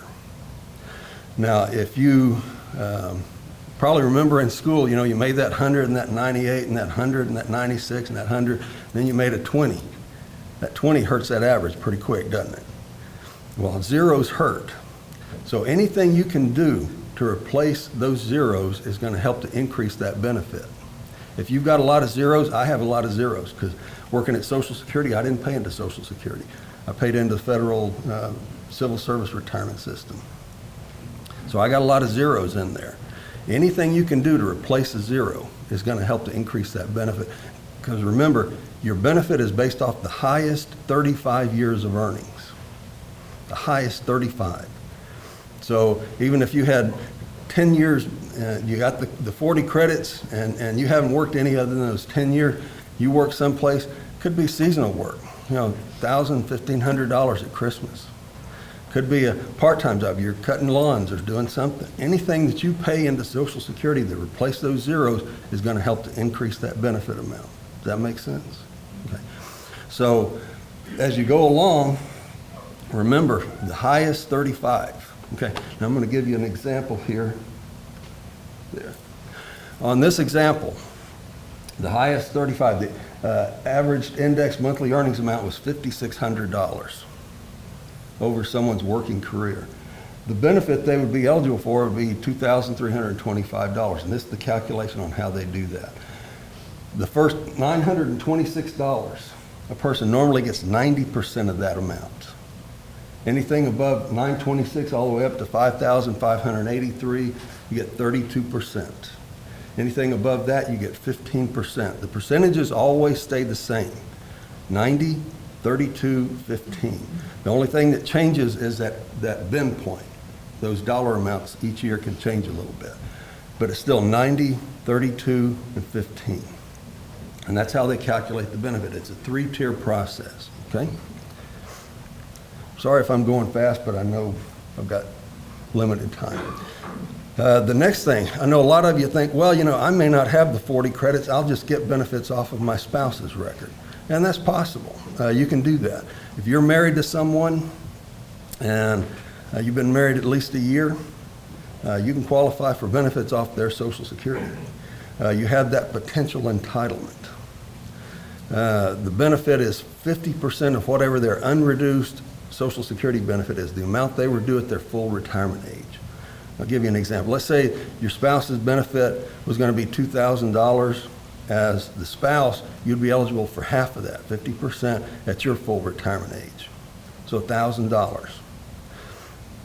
That may be a good deal for you. However, there are some things you're going to have to consider when you consider that when you look at that, and we'll get into those in just a minute. But I do want you to understand you can qualify for benefits off of your spouse's record if you don't already have the credits you need, or even if the benefit is going to be lower than what you could receive as a spouse. If you're divorced, any of you divorced, you don't have to raise your hand, but any of you that are divorced, you can qualify for benefits off of that ex-spouse's Social Security record. Now, one of the requirements is you need 10 full years of marriage. So any of you that are getting down to that 9 years, 11 months, and 29 days, you tell that judge, I need to think about this over the weekend, because you need 10 full years. And I know you laugh, but over my career, I've had about 6 or 7 women, they were just a day or two short, and I had to tell them, I'm sorry, you don't qualify. That's 10 full years, okay? Hang in there. So you better think about it, that's right. But as a divorced spouse, you can qualify for benefits off of your ex-spouse's Social Security record if you had that 10-year marriage. Yes, sir? Yeah, can you talk a little bit about the penalty that will be incurred with every employee that has a pension? I'm getting down to that. That's coming. All right, you're jumping the gun, but I'm getting there, okay? When you're making a decision about retiring, they did, and this was done back when Ronald Reagan was in office. They increased the full retirement age. It used to be 65, and then they started increasing that. Anyone born 1943 to 1954, they had to be 66 years old to get an unreduced Social Security benefit. If you're born in 1955, it's 66 and 2 months. 1956, 66 and 4 months. Till someone born 1960 and later, they have to be 67 years old to get an unreduced Social Security benefit. Now, you can still get benefits as early as age 62. They didn't change that. It's just to get an unreduced benefit, there was that difference, and this is the chart for that. So when you're thinking about, well, when should I retire? The only thing I can tell you is, I don't know, because I don't know what your financial situation is. I don't know what you're trying to accomplish with Social Security benefits. But I'll give you some examples. Let's get to this one. There is a reduction if you receive benefits prior to your full retirement age. Now, I'm going to use age 66 as my example because I've got those figures memorized, okay? But you can kind of figure it out if you want to, and I'll go through some of that. But let's say that your full retirement age was 66, and your benefit at your full retirement age was going to be $1,000. At age 62, it's reduced about 25%. So that $1,000 benefit goes down to $750. And people look at that and they say, $1,000 looks a whole lot better than $750. And it is, until you think that $750 a month for 48 months between 62 and 66. That's $36,000 in your pocket. Now, if you waited until age 66 to get that extra $250 a month, how long does it take you to get back $36,000? It takes you 12 years. You'll be 78 years old before you break even. Okay? Now, you may make it, you may not, I don't know. But you got to be 78 before you break even. People look at those statements and they look and they say, well, you know, at age 70, the benefit goes up. And it does. They give you delayed retirement credits. It's a percentage added back in for each month after your full retirement age. It's about 8% a year. So, you know, if your full retirement age was 66 and you went to 70, that's 4 years times 8, 32%. That $1,000 goes up to $1,320. And people look at that and say, that looks a lot better. And it is, until you consider that's $1,000 a month for 48 months. That's $48,000 in your pocket. If you waited until age 70 to collect that extra $320, how long does it take you to get back $48,000? It takes you 12 and a half years. You'll be 82 and a half before you break even. Okay? Does that make sense? Now, I don't know if this is the next page or not. We'll get to this one. Yeah. There. Social Security says anyone that's getting to retirement age this year, these are the average life expectancies. Average. Men is 83. Caucasian males is 82. African American males is 80. You have to get into the Hispanic and the Asian Pacific and these other subcultures to pick up that extra year. Okay? So, when you're thinking about it, what you need to ask yourself is, how lucky do I feel? Right? Because these are averages. That means half of them make it and half of them don't. Which side of that line are you going to fall on? I don't know. But if you don't make it at least to 82 and a half, you've just taken money and thrown it away. Is that right? Does that make sense? So when do you want to take your benefits? I don't know, because I don't know your financial situation. I don't know your family history. I'll give you an example. My mother died when she was 61. Her father died when he was 67. My father died when he was 80. I look like my mother and my grandfather on my mother's side. Chances of me making it to 80 or past are not very good. So for me, I'm taking that money, and even if I don't, I mean, the only reason you wouldn't take it is I don't need it, right?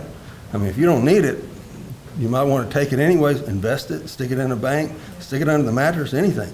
That's money you can leave to your wife, kids, charity, church, whoever you want. But if you don't take it and you don't make it past that break-even line, that's just money you've kind of thrown away.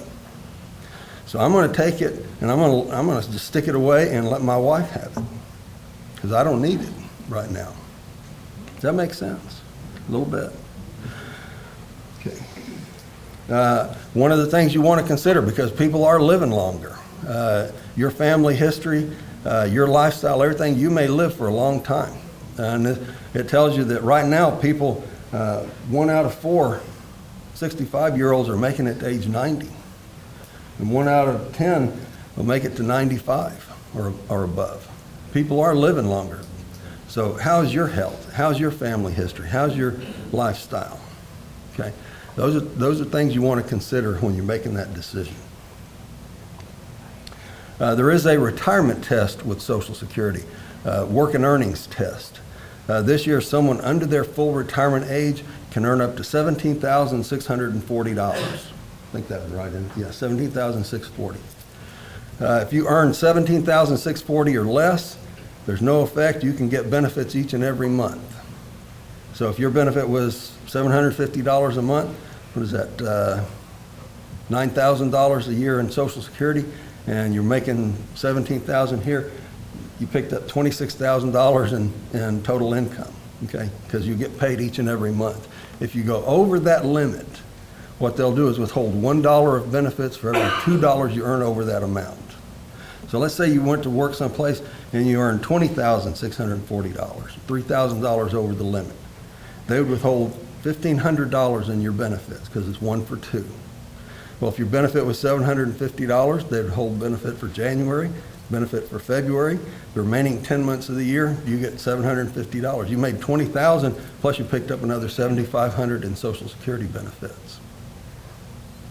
So don't think, well, I'm going to keep working someplace, do something, and so I'm not going to get any benefits. No, it's all based off of the earnings that you have and the benefit amounts you're entitled to. If you reach full retirement age, or the year you reach full retirement age, that limit goes up.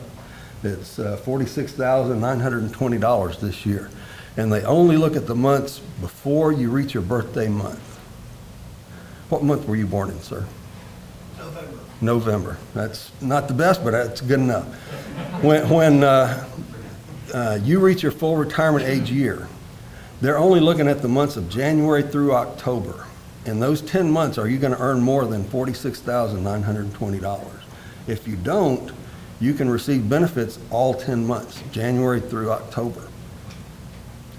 There's no effect. Now, you may have made more than $46,920 for the year because you may have made $60,000 those last two, the earnings you had the last 2 months. But in those 10 months, you didn't earn more than $46,920. You can get paid each and every month. Does that make sense? Yes, sir.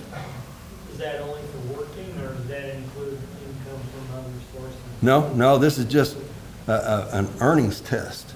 So it's wages or net profit from self-employment. They don't look at pensions, annuities, interest income, rental property. If you're not a licensed realtor operating a business, that doesn't count. They're looking only at things you actually work and perform services for. Okay? Now, once you reach your full retirement age, as soon as you reach November, you can earn $46,000 a month the rest of your life, and there's no effect. You still qualify for those benefits. So there is a cutoff point for this retirement test. Isn't that money that's withheld there added It can be, yeah, and I was getting to that, but we'll go ahead and do that now. When they calculate your benefit, remember, if you take it prior to your full retirement age, it's reduced a little bit for each month. So let's say at 62, they were going to withhold the 2 benefits we talked about, January, February, and did that in 63, 64, 65. When you reach your full retirement age, they're going to look back and say, how many months did we not pay this person a full monthly benefit? Well, we didn't pay them 2 months here, 2 months, 2 months, 2 months. That's 8 months. And they're going to credit those 8 months back. Now, remember, we talked about your benefit was $1,000 and it was reduced to $750. That's $250 difference. Divide that by the 48 months. Comes out a little more than $5 a month. When you reach your full retirement age, they're going to say these 8 months at $5 a month, that's $40 we got to add back in. So that $750 benefit goes up to $790. Okay? They credit back the months you did not get a full Social Security benefit because of your work and earnings. So remember, your benefit is only going to be reduced for the months you actually receive a benefit prior to your full retirement age. Okay? Does that answer your question? Okay. Now, there are cost of living increases with Social Security. The cost of living increase is calculated by the Department of Labor every year. It's based on the CPI-W fund, which is urban wage earners and something else, I don't remember. But they calculate that every year. So you don't have to wait 5 years. I know that 3% COLA that you're going to get from JEA, well, that's a great benefit. That's really good. So you ought to be pleased with that. But Social Security also has a cost of living increase involved. This is a chart of the cost of living COLA increases they've had over the years. And if you look at this, there's only been 3 years where there's not a cost of living increase. 3 out of all those years. That's not bad. Well, you can throw in 2016 if you want to, 0.3%. You may not really care, but there was something. But those 3 years were the only ones that they did not have a COLA increase. And the reason was, looking back at 2009, I don't remember if you remember in 2008, cost of gasoline went up to about $4 or $5 a gallon. Y'all remember that? And the cost of living increase, they said, took off. And then all of a sudden it dropped. Well, there wasn't an increase. I mean, because it dropped that year, they're having to wait until they get past that big bump they had in 2008. And it took them 2009, 2010 to get over that. 2015, same type thing happened. You had a big bump in certain things. Now, what they add in their basket, well, it's the cost of housing, food, transportation, all these different things. So any one of them can have an effect. But gas and transportation, that's going to be the one you're going to feel the most when they do this. But you can see, the 5.8% they had that 1 year, that was because the cost of everything went up. Gas went up, so transportation, moving things, it took off. So don't think that little benefit that you're going to qualify, that's it. And I'll give you an example. I'm not going to have a very large Social Security benefit either, but just to give you some numbers, let's say your benefit was only $150 a month. Over the course of a year, that's $1,800. That's not too bad. That's a couple of bills or something. That's a nice little weekend vacation, whatever it is. So you've got some money coming in. If you're starting at 62 and went to 82, well, that's 20 years. And if there are cost of living increases every year, do you think that $1,800 a year would increase over the course of 20 years to maybe $2,000 a year? Probably. Maybe exceed that. If it did, you have to think, that's $2,000 a year for 20 years. That's $40,000. $40,000 in your pocket. Okay? Social Security can be a good benefit over the course of a retirement. So don't think it's not worth it. Special situations. This is the one that the gentleman was asking about, the windfall elimination provision. Now, I know everyone, I haven't found anyone, even if they're not affected by this, that likes this. Okay? And every year, except for about 3 years, There's been something brought up in Congress to repeal it or amend it or change it some way or another. They hadn't done it yet. They've been going at it for almost 40 years. So, maybe there is something up in Congress now to amend it, not repeal it, but amend it, make it a little more favorable. Hopefully that'll go through, but who knows. But the windfall elimination provision came in to recalculate the benefit. They changed the formula that your benefit's going to be calculated on, because you qualify for a non-covered pension, a pension that you didn't pay Social Security benefits on. And I'll give you the rationale for that. When they look at a Social Security record, someone's earnings record, they consider people that are low-income wage earners, people that either work for small amounts of earnings over a long period of time, or people that work sporadically here and there, which used to be women. They'd go to work and then they got married and had kids and then they stopped, and then the kids go to school and they go back to work, and then, well, I got to take care of the parents, and so they're in and out, in and out. Well, they get a higher return off of their investment into the program. That's why that first dollar amount, that first bin point in the calculation was 90%. They get a higher return off of their investment. When they look at your earnings record, they're going to see all these zeros, and they're going to say, this is a low-income wage earner, when in fact you weren't. You just had earnings that you put into a different system, and that's why they have a different calculation for your benefit. So there was a rationale for why they did it. I don't like it, but there was a rationale for it. And what that's going to do is change the computation of your benefit. It eliminates the windfall. It doesn't eliminate the benefit. If you have the 40 credits, you're going to qualify for some type of benefit. Okay? You're going to get some money. Social Security is going to come in every month. It's just a different calculation on how they do that. And this is the calculation. As you can see, that 90% factor could go all the way down to 40%. Now, it's a pretty significant drop, but that's the only part that's changed. If you have any earnings, average index monthly earnings that go into that 32% and the 15%, you keep that. The only change is that 90% factor. It can go from 90% all the way down to 40%. And it's a graduated scale. It depends on the earnings that you have over your working career. And I'm going to get into that now. Oh, I've got some information with all this on it back there. So, if you have 20 years or fewer of substantial earnings, now the next slide is going to show you what substantial earnings are, but if you have 20 or less, then that 90% factor is going to go all the way down to 40%. If you have 21 years, it goes down to 45. It goes until someone that has 30 years of substantial earnings would meet the exception. They would get the 90% factor, and the windfall elimination provision goes away. So when you get your benefit statement, you'll want to look and see how much earnings you had in the years that are posted there. Because these are the years that are the amounts that are considered substantial earnings for Social Security. This year, $24,675 is considered a year of substantial earnings.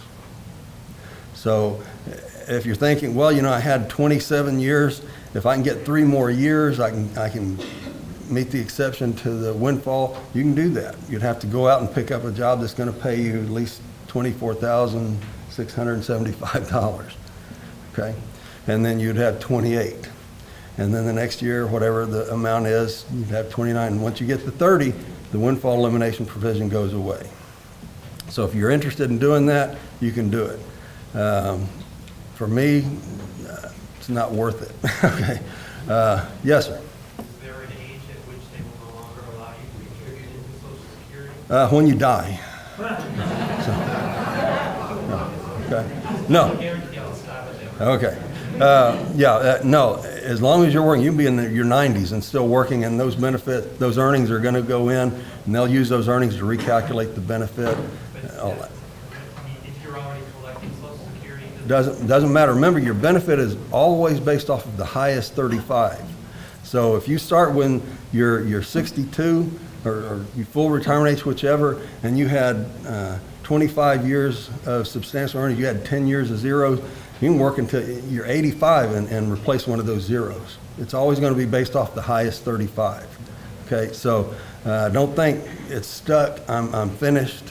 No, if you want to go out and, like I say, anything you do, seasonal work doesn't have to be full-time, part-time work.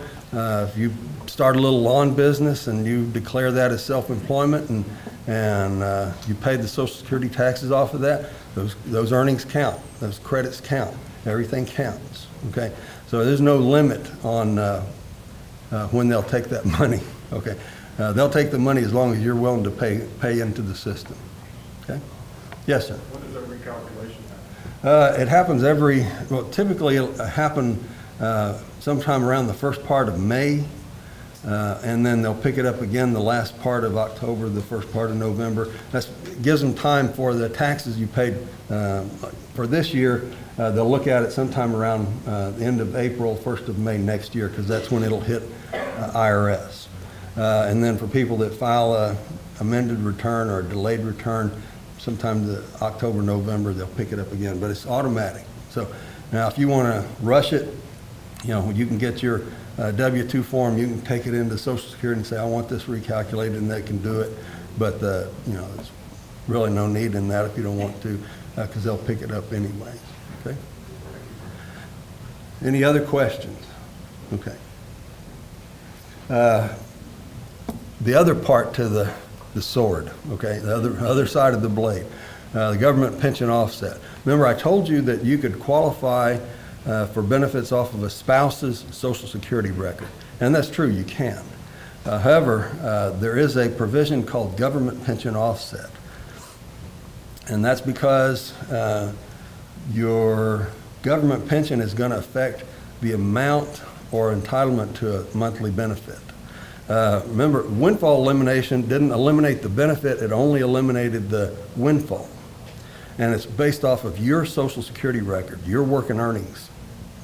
Government pension offset is applied to any benefit you're entitled to as a spouse, a wife, husband, a divorced spouse, widow, widower, surviving divorced spouse, anything you're getting off of another person's Social Security record.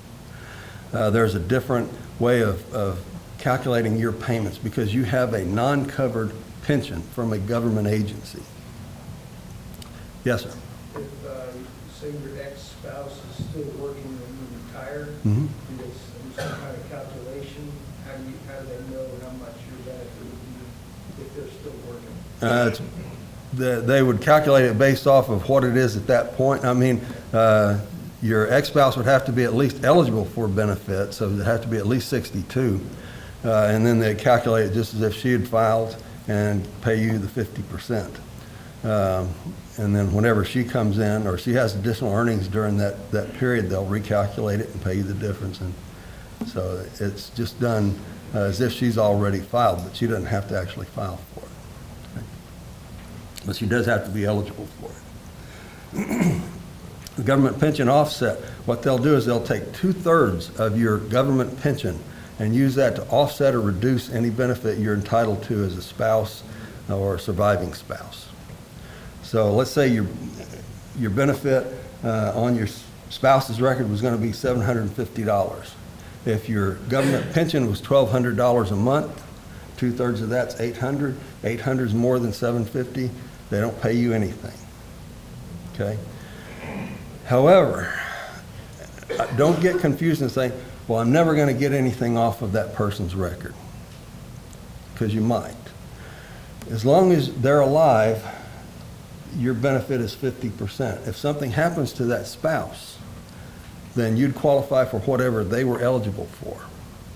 So let's say their benefit was $2,000. If something happens to your spouse, your benefit would be $2,000. They still apply the government pension offset, 2/3 of $1,200, $800, they subtract that out and they pay you $1,200 in survivor's benefits. So just because you didn't qualify for anything when they're alive doesn't mean that you won't qualify for something after they're deceased, unless you kill them, okay? That doesn't work, okay? No deal there.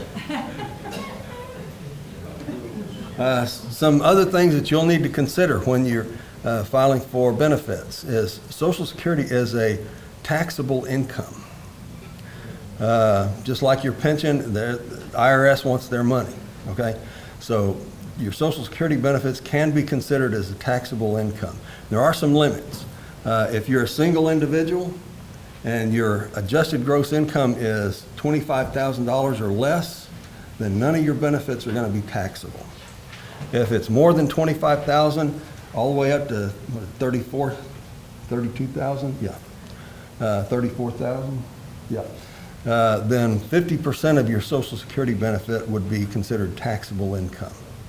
So if your benefit was $1,000, $12,000 for the year, $6,000 would be considered as taxable income. If you earn more than $34,000, up to 85% of the benefits you receive is considered taxable income. So, you have to kind of play around. Now, if you want to, Social Security can withhold some of the benefits. You file a W-4V, I think it is, and tell them, I want so much percentage withheld for taxes, and they'll do that. And then you got that covered at the end of the year. Married individuals, same deal, a little bit higher figure. You can see $32,000 and $44,000. But there again, it's based off of the adjusted gross income when you can calculate your taxes. And it's still 50% or 85%. Okay? So you want to make some provisions for that. Oops. Medicare. Medicare is probably one of the better benefits for retirees, especially in you. I don't know, I think when y'all retire, you pay basically the whole cost of your health insurance. Is that correct? Close to it? So Medicare may be something that you're interested in. Medicare, there are several parts to that. Part A is the hospitalization for your part of your Social Security taxes go to cover that. I was talking to someone with the city program yesterday, and she said the city deducts out the Medicare portion of the tax. So if she's got coverage, she's insured for the Part A of Medicare. She's got the 40 credits for that. She doesn't have the 40 credits for the benefits, but she does for Medicare. So I don't know if JEA does that or not. But for your Part A coverage, you need 40 credits to be insured to get that free. If you have 40 credits, you get the Part A coverage. There's no additional charge or cost for that. If you don't have the 40 credits, you can purchase that. If you have, let's see, between 30 and 39 credits, it's about half the cost of the Part A coverage, $224, something like that. If you have less than 30 credits, you can purchase it. It's the whole amount, what, $460-something, I believe it is. So a month, you can purchase that if you want. Yes, sir. And forgive me if you've already answered this question. Let's say I worked 10 years before I came here, Mm-hmm. and then I get 30 years here. And what's the penalty again for the Social Security? I mean, I only get like what, half of it? If I was going to get $1,000 per month? No, remember, it's off the windfall elimination provision would pay you 40% of the first $926. Okay, so there's a difference of about $433 or something like that. So if your benefit was $1,000, it would be reduced to whatever, $433, I think it was. Is it reduced 400 or I get 400? No, it'd be reduced that amount because that's the difference between the 90% and the 40%. So I still get 600 of that. Right. Okay. So, but your Medicare Part A, remember that's the hospitalization. The second part to Medicare, the Part B coverage, that's for your doctor's visits, examinations, durable goods, things like, you've seen the commercial, the wheel around. We can help you. Okay, that would fall under your Part B coverage. Yes, sir. Part B, it says clearly standard monthly premium $135. Right. Part A, what is the $1364? Is that standard monthly premium? No. Part A wouldn't cost you anything, but remember, going into the hospital, that's what the Part A is for. So the cost of a hospital stay. Now, I don't know if any of you have been to the hospital. You go up to that front desk and you sign that paper. You haven't even got the bracelet on yet, and that's $1,000, okay? So 1364 would be, that's the amount that you would pay per, not year, but per so that would be like. admittance. Yeah. So you'd be responsible for the first $1,364. Now, that's per admittance, okay? But they have a, because used to the hospital, someone would come in, they'd be there 2 days, and then they'd discharge them, and 3 days later, they're back in the hospital, and then they're there for a week, and then they discharge them, and 4 days later, they're back in the hospital. And so to keep that, there's a time frame. If you go back into the hospital for the same process or same procedure, then that $1,364 is waived. It's just that one-time figure, okay?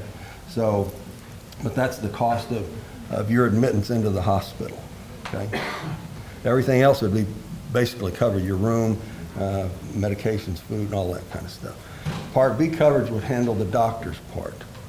And there's a premium for that, $135.50 per month. The next part to Medicare is the Part D coverage, which is your prescription drug plan. And those are private insurance companies that contract with Medicare. They have to meet certain requirements to be in the program, but each company has a little different calculation on what they cover and how much. They have different tiers, tier 1, 2, 3, 4, and 5, which are the different costs and prescriptions. So when you're looking at Part D coverage, you want to go in and see which companies handle the prescriptions you take the most and what the cost of those are. And then you can choose that company. But the costs run anywhere from about $35 up to about $80, $90 a month. Yes, sir. You may have already said this, but at what age does it start? 65. Medicare is still 65. Okay. If you start getting Social Security at age 62, do you have to still go on Medicare? No.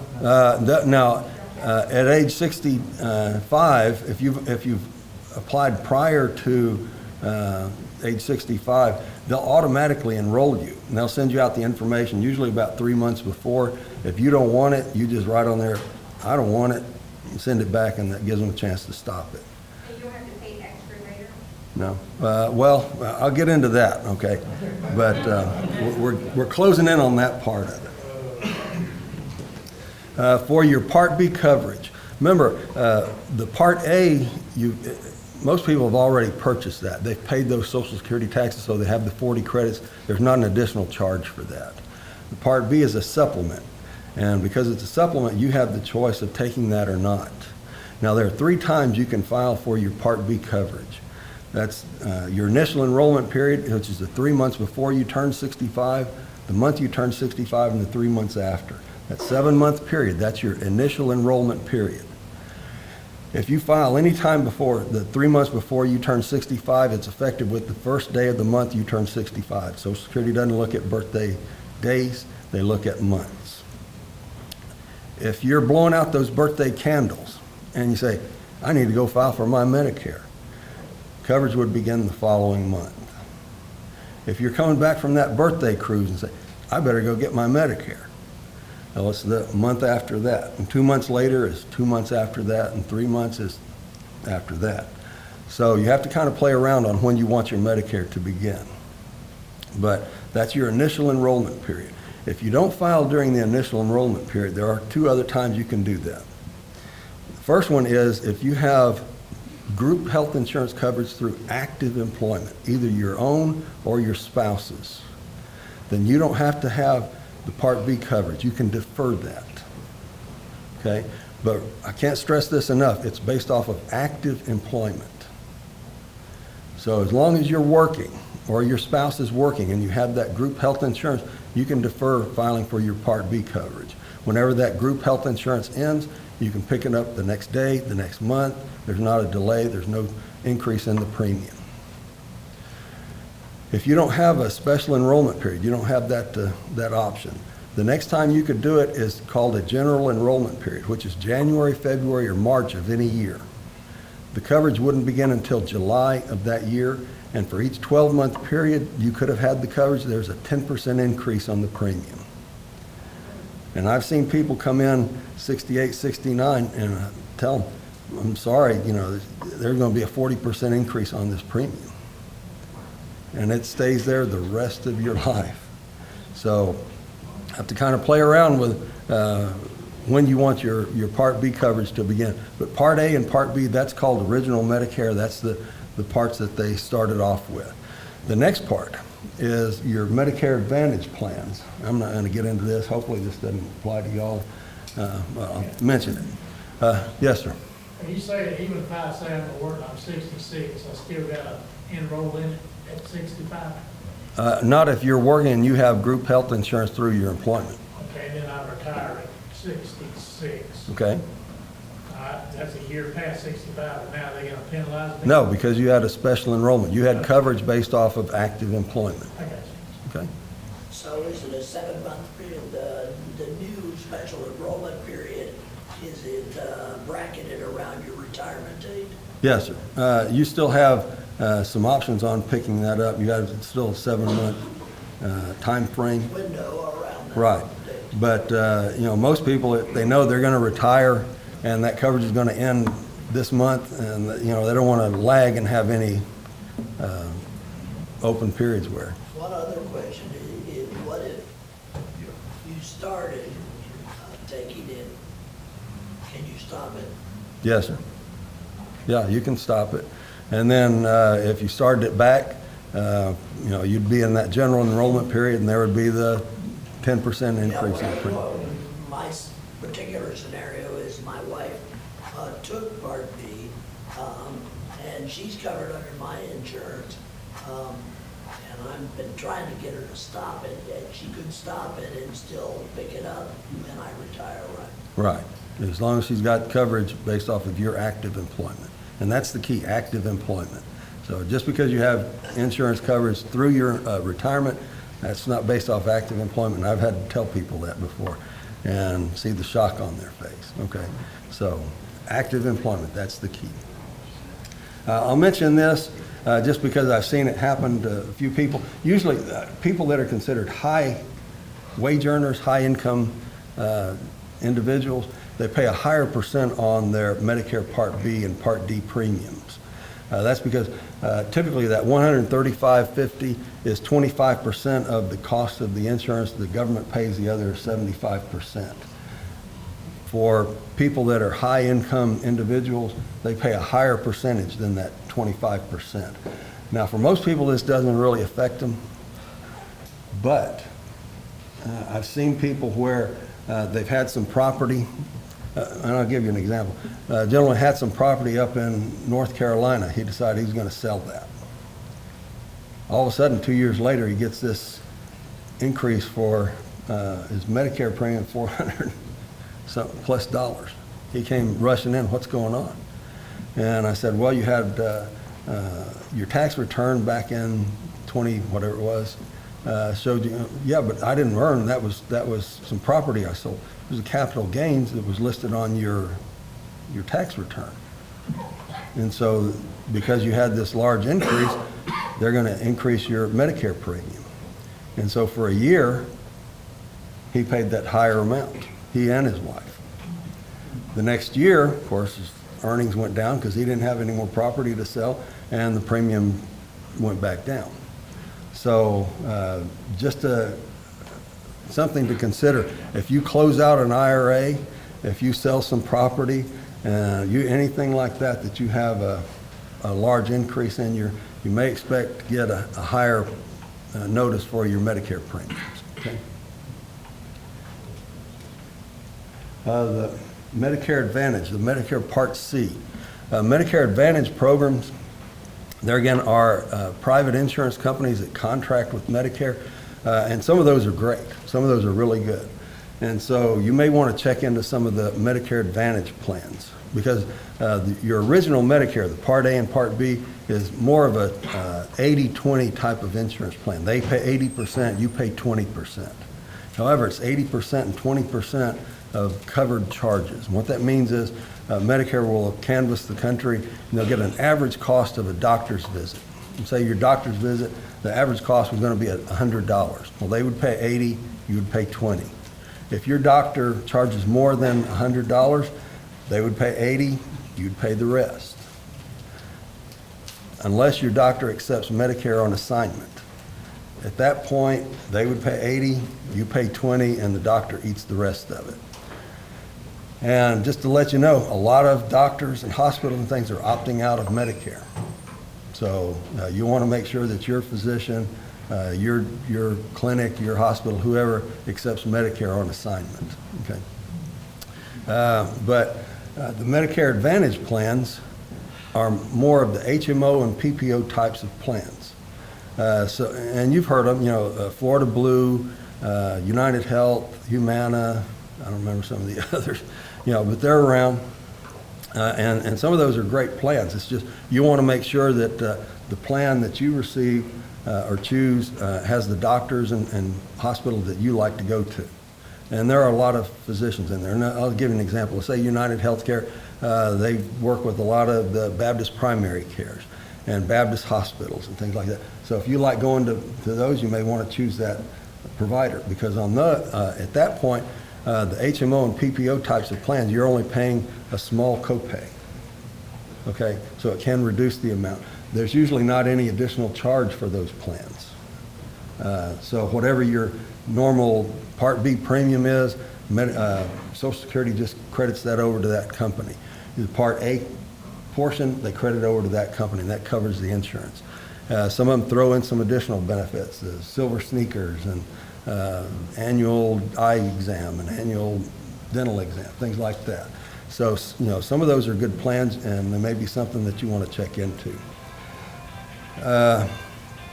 Also, a lot of them will include your prescription drug plan, so you don't have to choose an additional supplement for that.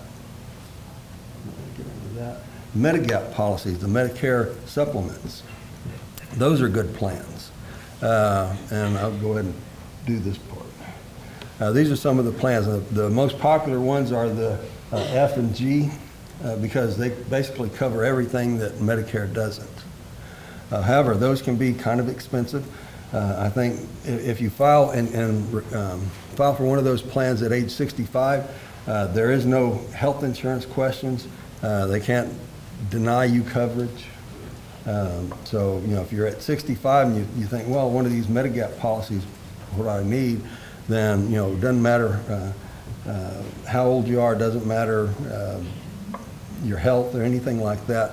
You're going to get that plan for whatever the standard cost is. If you don't file at age 65, then it's based off of your age and health and all that, which can get kind of expensive if your health's not so good. But these are good plans for at least the time for a lot of people. And I'll give you an example. If you do a lot of traveling, you retire and say, my wife and I, we're just going to get our RV and we're going to see the country. Well, you may not want a Medicare Advantage plan, because unless you can get back to Jacksonville, you're going to be paying out-of-network costs, which can be pretty extensive.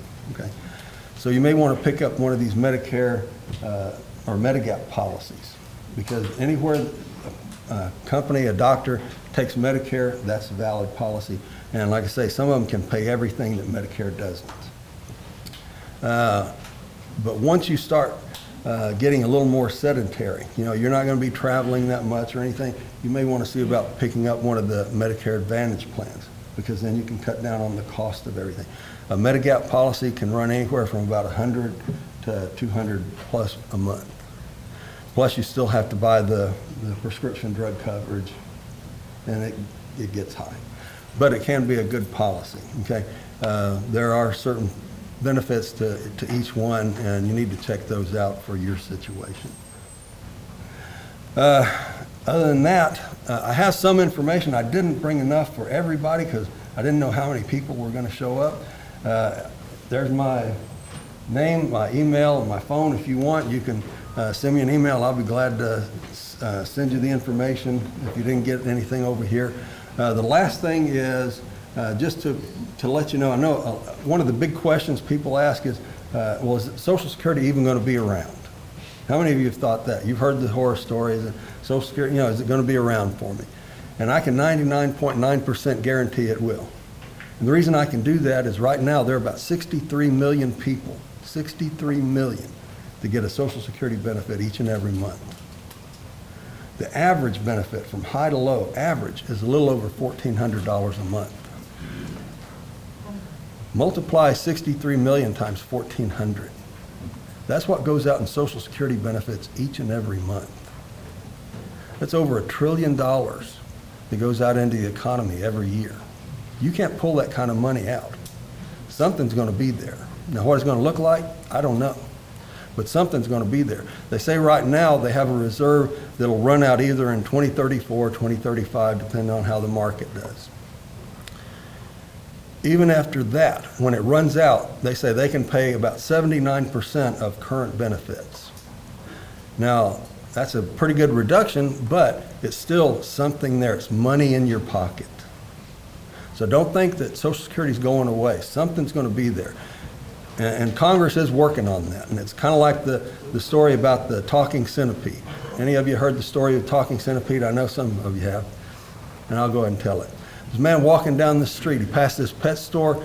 It says a sign in the window that says, "Talking centipede, $100. Talking centipede? I think I want that. So he goes inside and he sees a man standing by the counter and he said, "Hey, I saw your sign." The guy shakes his head and he said, "It says a talking centipede." And he said, "Yeah, that's right." He said, "It actually talks?" The guy says, "Yeah, it talks, but it's kind of annoying."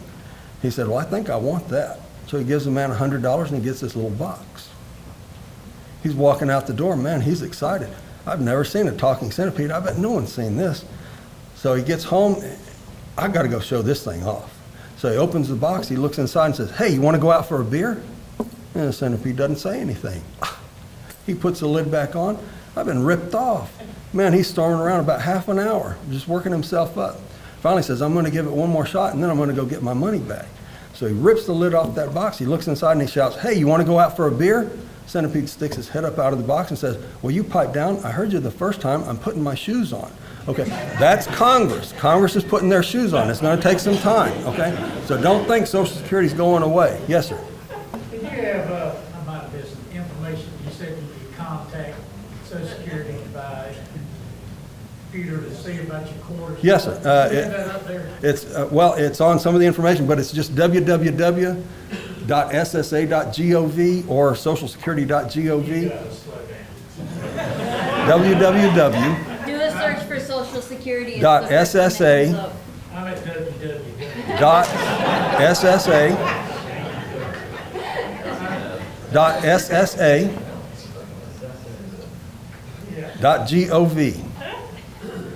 Now, be sure and you put the .gov, because if you go to .net or .com or any of the others, it'll take you to a site, but they're going to ask for information, they're going to charge you, and you want to go to the Social Security website for what you need, okay?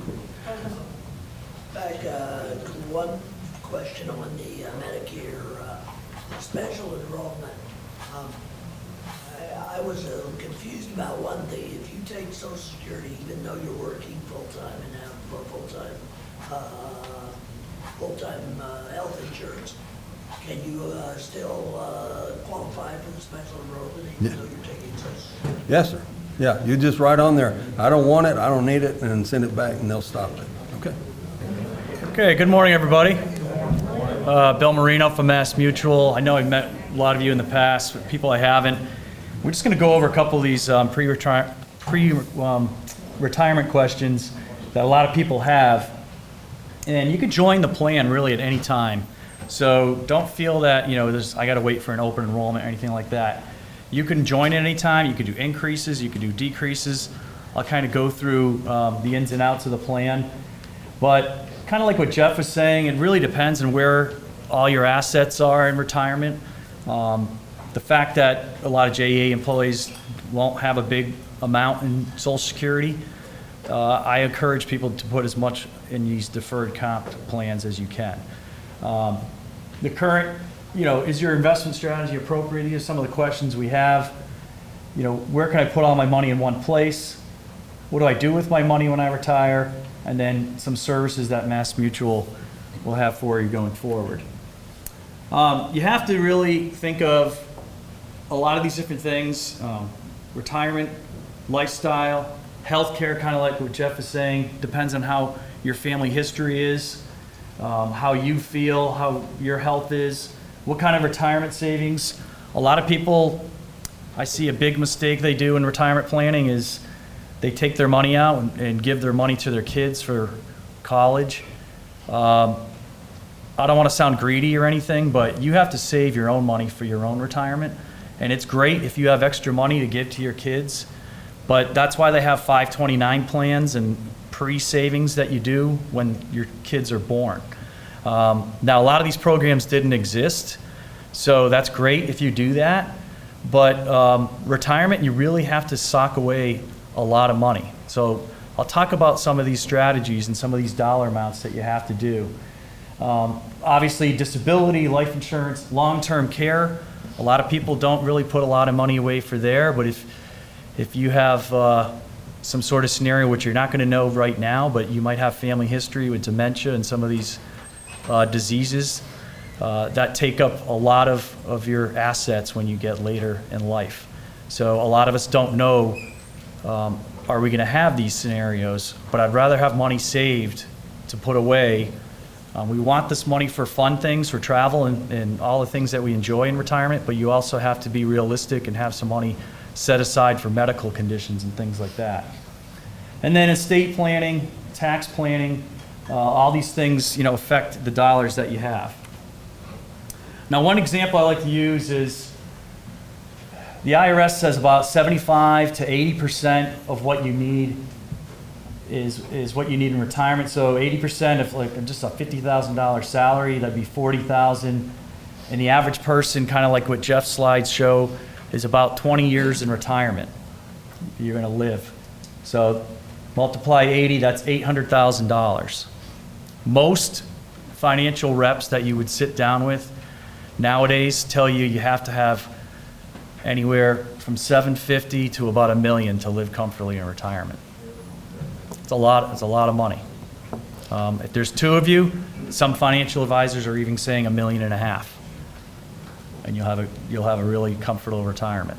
But it all depends on your lifestyle that you're going to have in the future. I don't know about you, but I could barely live on 100% of my pay. Can you live on 80% of your pay?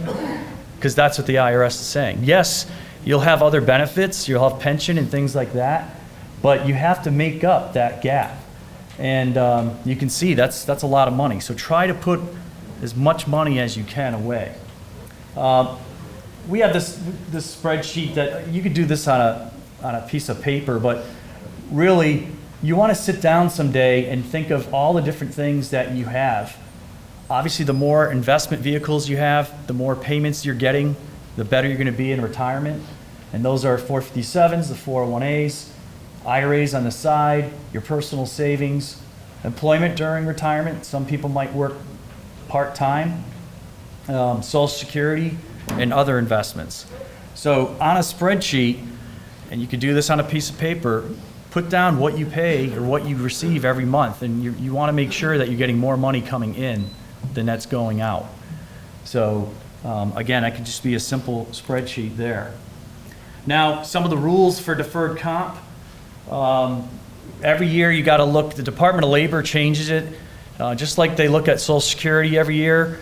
Not every year there's an increase, but usually October, November, they let all the financial companies know that there's going to be an increase, and they usually do go in $500 increments. So last year it was $18,500, and this year it's $19,000 if you're under the age of 50. When you're over 50, the catch-up is always $6,000 more than what the annual limit is. So right now it's $25,000. The one thing that 457 plans have, there's really two great benefits for 457s. 457s are the one retirement plan out of everything else that does not have a 10% penalty when you leave or retire. Does everyone know that? A lot of people don't know that. And what that means is, if I'm 54 or 55 and I retire, I could get my hands on my 457. I'm gonna pay the taxes on it, but I'm not gonna get hit with the 10% penalty. The 10% penalty is on every single other deferred vehicle. IRAs, annuities, 403Bs are school teachers, and 401Ks are basically everybody else. All those plans, you gotta wait till 59 and a half to touch your money, or the IRS gets 10% of it. I don't know about you guys, but I don't want the IRS getting $1 extra of my money. I'm not giving them 10%, especially if you have a big chunk of money by the time you retire. So what that does is forces people basically to not touch that money till 59 and a half or above. But 457s, which JEA has, you could touch that earlier if you retire or separate from service. Any questions on that? Because that is a huge benefit that you guys have. Most 457s are for fire, military, and police, and city government plans, and you guys are part of that. So they don't offer it to all cities, so that's a great benefit to have. The second one is what's called a special catch-up. The special catch-up is only in 457 plans. It's not allowed in any other plan. And what that is if you know 3 years before you're gonna retire, because I know a lot of you do, how many people have the app that says, 14 days, 3 hours, 10 minutes? Jimmy, do you have that? Jimmy Line?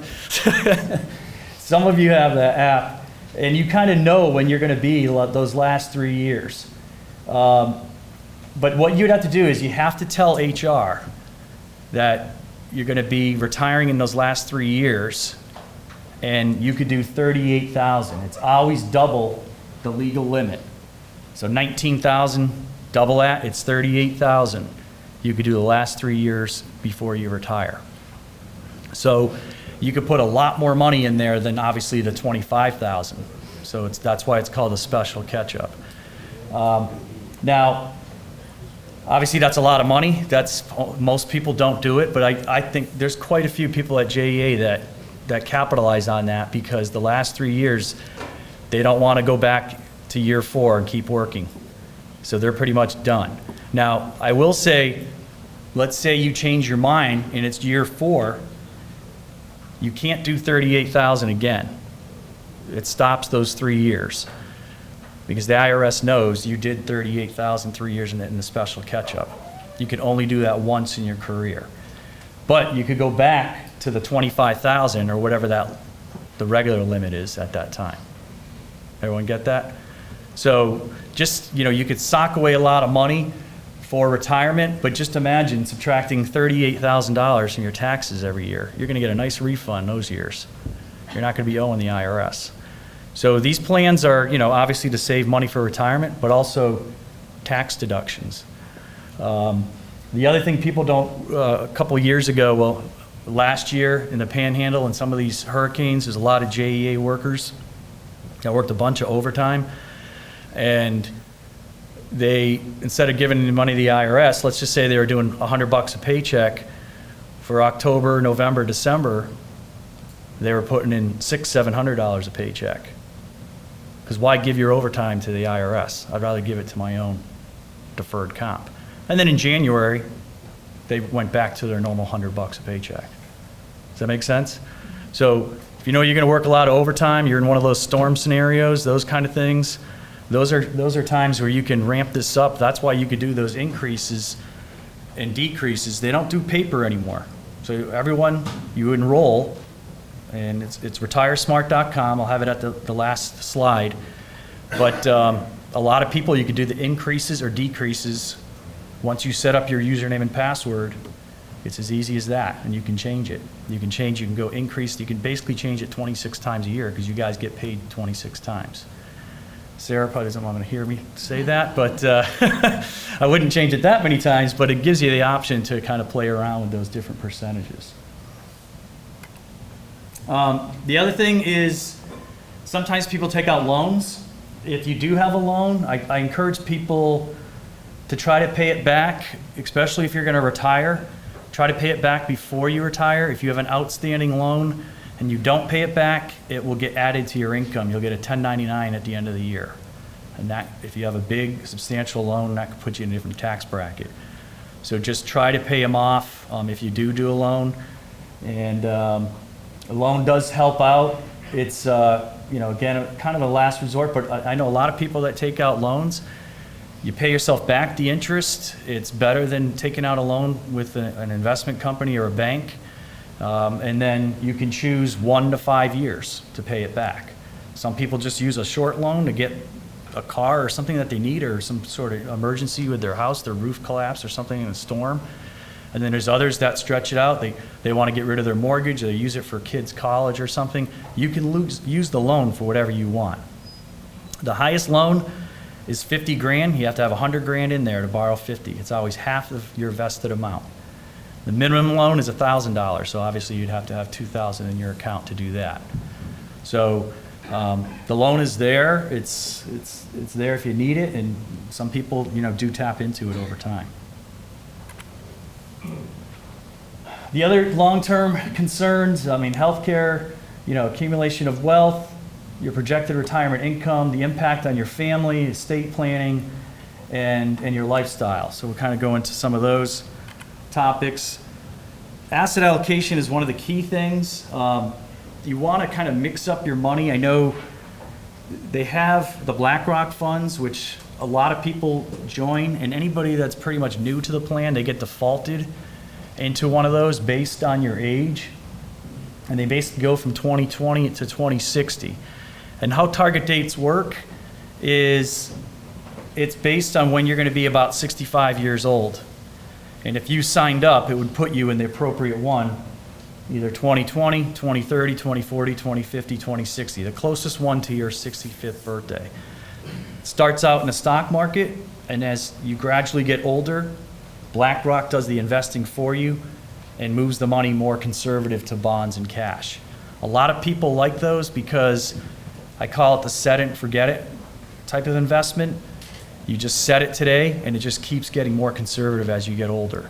That way you don't have to worry about, you're watching the news and you see, the Dow Jones went down 400 points, because probably in a week or two, the Dow Jones will go up 210 and 420 the next day, and so on and so forth.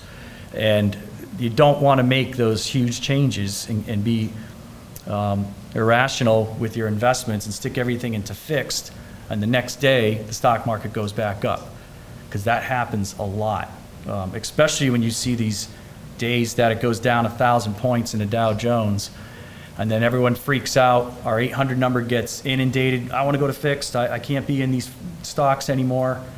And then 2 days later, stock market goes up 1,200 points. Doesn't happen all the time, but it happens a lot. And if you miss out on that, you're missing out on a lot of gains that you had as your losses 3 days ago. So these take the guesswork out of it. You just let BlackRock do it.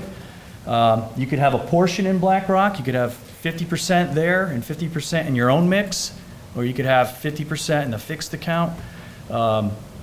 Whatever you want to select, it's definitely good investments. And then obviously you have a good fixed account as well. I don't know if people realize that the fixed account is 3.65 right now. It actually went up June 1st to 3.65. So if you're in a fixed account, you lock into that. That's the one investment that cannot go down in value. Everything else fluctuates. Everything else can go up and down. But 3.65, that's a pretty good rate. There's no CDs that are paying that. There's no savings accounts that paying that. You might get 2.50 at maybe TI Bank or one of these. Look at the small print in the bottom. Initial deposit $100,000. I'm not going to give you $100,000 to make 2.5%. I'd rather take the chance in the stock market, because I'm going to make more than that in the fixed account.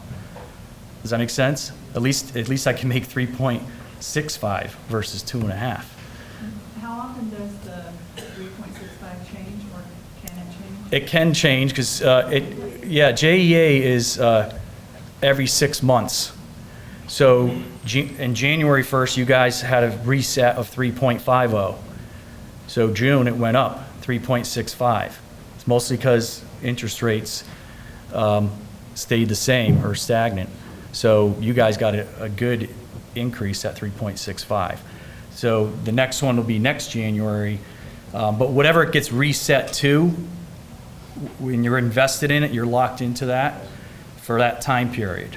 So it can go down, but I've been at between Hartford and Mass Mutual almost 25 years. The lowest it's ever been was 2.45. The highest it's been 3.90. So you guys are kind of near the highest. Yes, sir. What about when you retire, how often does it change? It's the same thing. As long as you're under JEA's umbrella, you're still you're retired from JEA, you're still working with Mass Mutual, but you're still under that group plan. But if you aren't in that group plan, you try to get an IRA on the side, you're lucky if you get 1% in a fixed account in an IRA. So a lot of people, because you're in JEA's plan, that's why it's a favorable fixed account, because it's how many assets are in the plan, how many employees are in the plan. And that's why they could give out a good fixed account rate. But as a JEA retiree, you guys have the same rules. You can make 20 trades between the investments every year. The only thing that stops is there's no more payroll contribution because you're no longer on the books. But your investments continue to go up and down depending on what funds you're in. Some people, in retirement, they just want to be in fixed. So they just say, I'm going to keep all my money in there and just live off whatever the fixed account is paying. You can live off that interest. It's almost like a COLA. Yeah. Are we allowed to take money from elsewhere, another account, and put it in that 3.65? Good question. Only rollovers from somewhere else. So if it was some other job, you could bring rollovers. But a lot of people, if you have drop, people put their drop in there because that's significant. That could be a couple $100,000, $300,000, $400,000, whatever. A lot of people take their drop from the city, which is that first speaker that came in here, and you can put it and put it in your 457, and then you just stretch that money out through your lifetime. It's not taxed either. No, because it's a rollover. It's treated as a rollover. And don't make that mistake. I've had a lot of people, they take their drop, they go to a bank and cash. I mean, imagine $300,000 and you pay taxes on that. That's a huge, huge mistake. So I tell people, for most people, if you can roll it into your plan.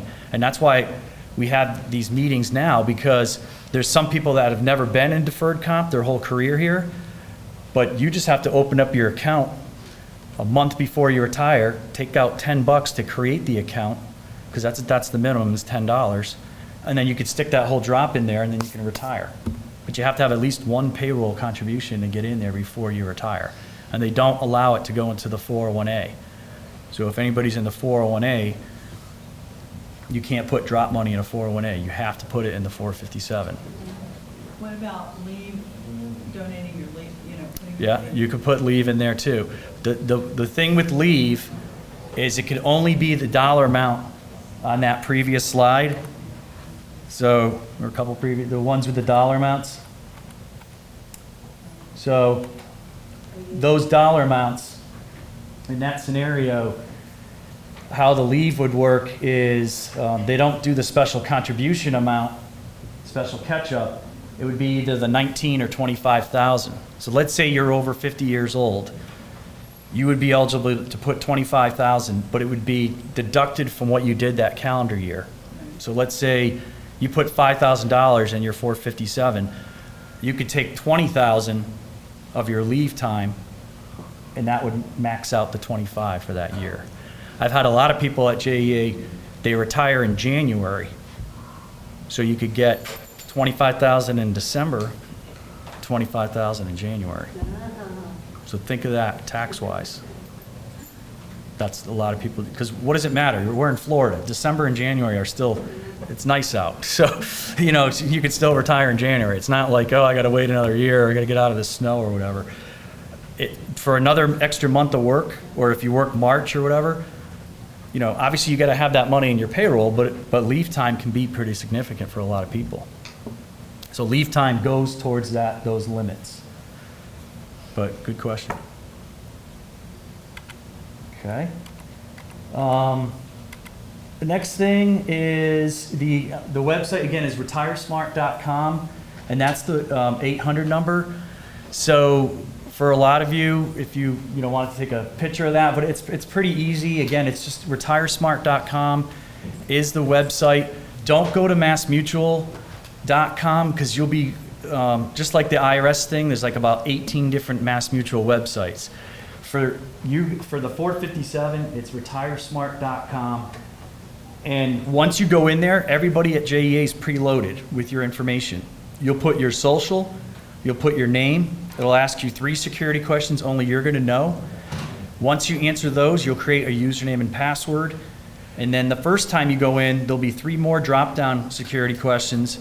Then you'll go back into the system and it'll say how much do you want to take out of your pay. And if you're just strictly doing it for drop, just throw in $10 or $20. It'll come out of your payroll, and then you could add that drop as a rollover. If you're doing it for a couple of years or until you retire, do any dollar amount from $10 all the way up to $900 and whatever dollars if you were maxing out. So, yes, sir. You go to your Retire Smart account to, let's say, you retire, you roll your money, whatever, or whatever money I've already got in there, and you want to supplement your retirement with, say, let's say $1,000 a month. Is that where you would go to say, I want y'all to pay me $1,000 a month? Exactly. So the same thing with, in this, the website and 800 number are always on your quarterly statement. So if you guys are already in the plan, it's already on the right-hand top corner. But the 800 number, when you guys retire, you would call that and you're going to tell them what way do you want to get paid out. You don't have to do it right away. You can leave it with MassMutual, continue to just be in the plan. And you don't have to take money out until age 70 and a half. At 70 and a half, you have to start taking out distributions. But let's say you retired at 60, that could be 10 years of growth that if you don't need that money, you don't have to touch it. But then I've had people where they want the money a month after they retire. So I've had everything in between. And once you're retired, you can say, like you said, you could call up and say, that's called a systematic withdrawal, where you could do it once a month, you could do it quarterly, twice a year, or once a year. And you'll tell them the dollar amount that you want. So most of us, we still have bills monthly. So a lot of people, I'd say most JEA employees do the monthly payout, because you could tell us, I want $300 a month, and you could even tell us what day of the month that you want. The 1st, the 30th, the 15th, because a lot of people, they might get, if they get Social Security, it might be the 2nd Wednesday of the month. Maybe you get your pension the 3rd week of the month, and then get this your 4th week of your month. So you got income coming in every single week of the month, or pretty close to it. And that's what a lot of people do. They do the systematic, because you can change the dollar amount. If I need more than $300 a month, call the 800 number and say I want to switch it to $500 a month, and then it just gets wired to your checking account every single month on the 12th or 5th or 1st or whatever day that you selected. And the same thing, if you don't want it monthly, you could do it quarterly, semi-annually, annually. And then the other time you could call is, let's just say I want $5,000. I want to go to this trip to Europe or Hawaii or whatever. I just want a check for $5,000. Call the 800 number. They'll send you a regular withdrawal form. You fill it out, send it back to them, and you get that check within 7 to 10 business days. So some people just do that, like a straight dollar amount. You get that within a week to 10 days. Yes, sir. Back to the lead time. Say that you have, every October, your time rolls back to whatever you put a day in your account. The time you have over that, can you go that over into the corporate account? Well, up to those dollar amounts. Is that what you're asking? Up to whatever those dollar amounts are. Well, I mean, just say if you got your bank say you have to have $100 in it. You got $1,000 over it, you can roll that $100 over to the corporate account. Yeah. Yep. And a lot of people do that. And then the same thing, if anybody has, if you have other types of plans that you want to bring in here, like rollovers, things like that, you can bring those in, but they're usually from other carriers that you had. There might have been a rollover IRA from a previous job, or obviously, the drop money is also considered rollover. And the last couple things, we kind of covered this. You could leave with MassMutual. You could take it in those installments, Some people do the rollover, some people do an annuity, and obviously you can take it out as a cash distribution as well. Staying again with Mass Mutual, there's the 70.5 we kind of talked about. If you ever needed, again, the 800 number is option 2, or you just get the voicemail, but you're going to get a live person from 8 in the morning to 8 at night, Monday through Friday. The installments, again, you can take them out at different times. The IRA and drop, we could bring that over. We kind of talked about that. And then annuities, I don't really cover annuities too much. Annuities are other investments.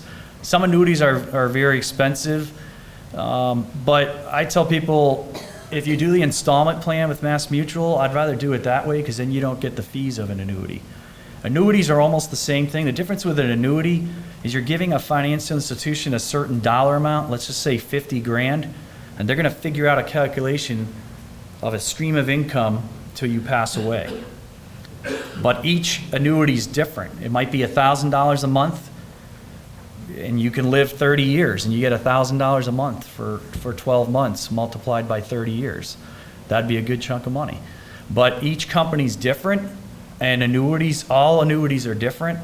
So if you use a financial advisor, if you go to like Fidelity at the town center, or you have Wells Fargo or SunTrust or your own financial provider, just ask them, what are the fees? Because the fees can be expensive on annuities. And you have every right to ask them what the fees are. It's your money. So just, watch out with some of these annuities. Some of them are expensive. If they're okay and you like getting that stream of income, that's good.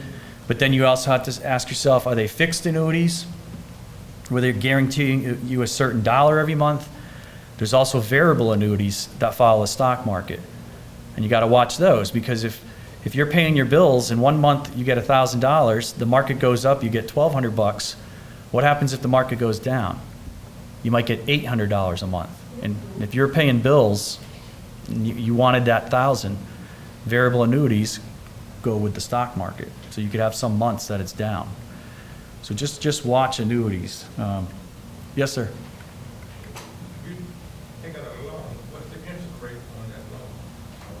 The interest rate is the prime rate plus 1%. So whatever the prime rate is set by the Fed, it's probably about 6 or 7% right now. But again, remember, you're paying yourself back the interest when the loan is all paid off. So it's better than giving 11% to Citibank or some other, giant corporation.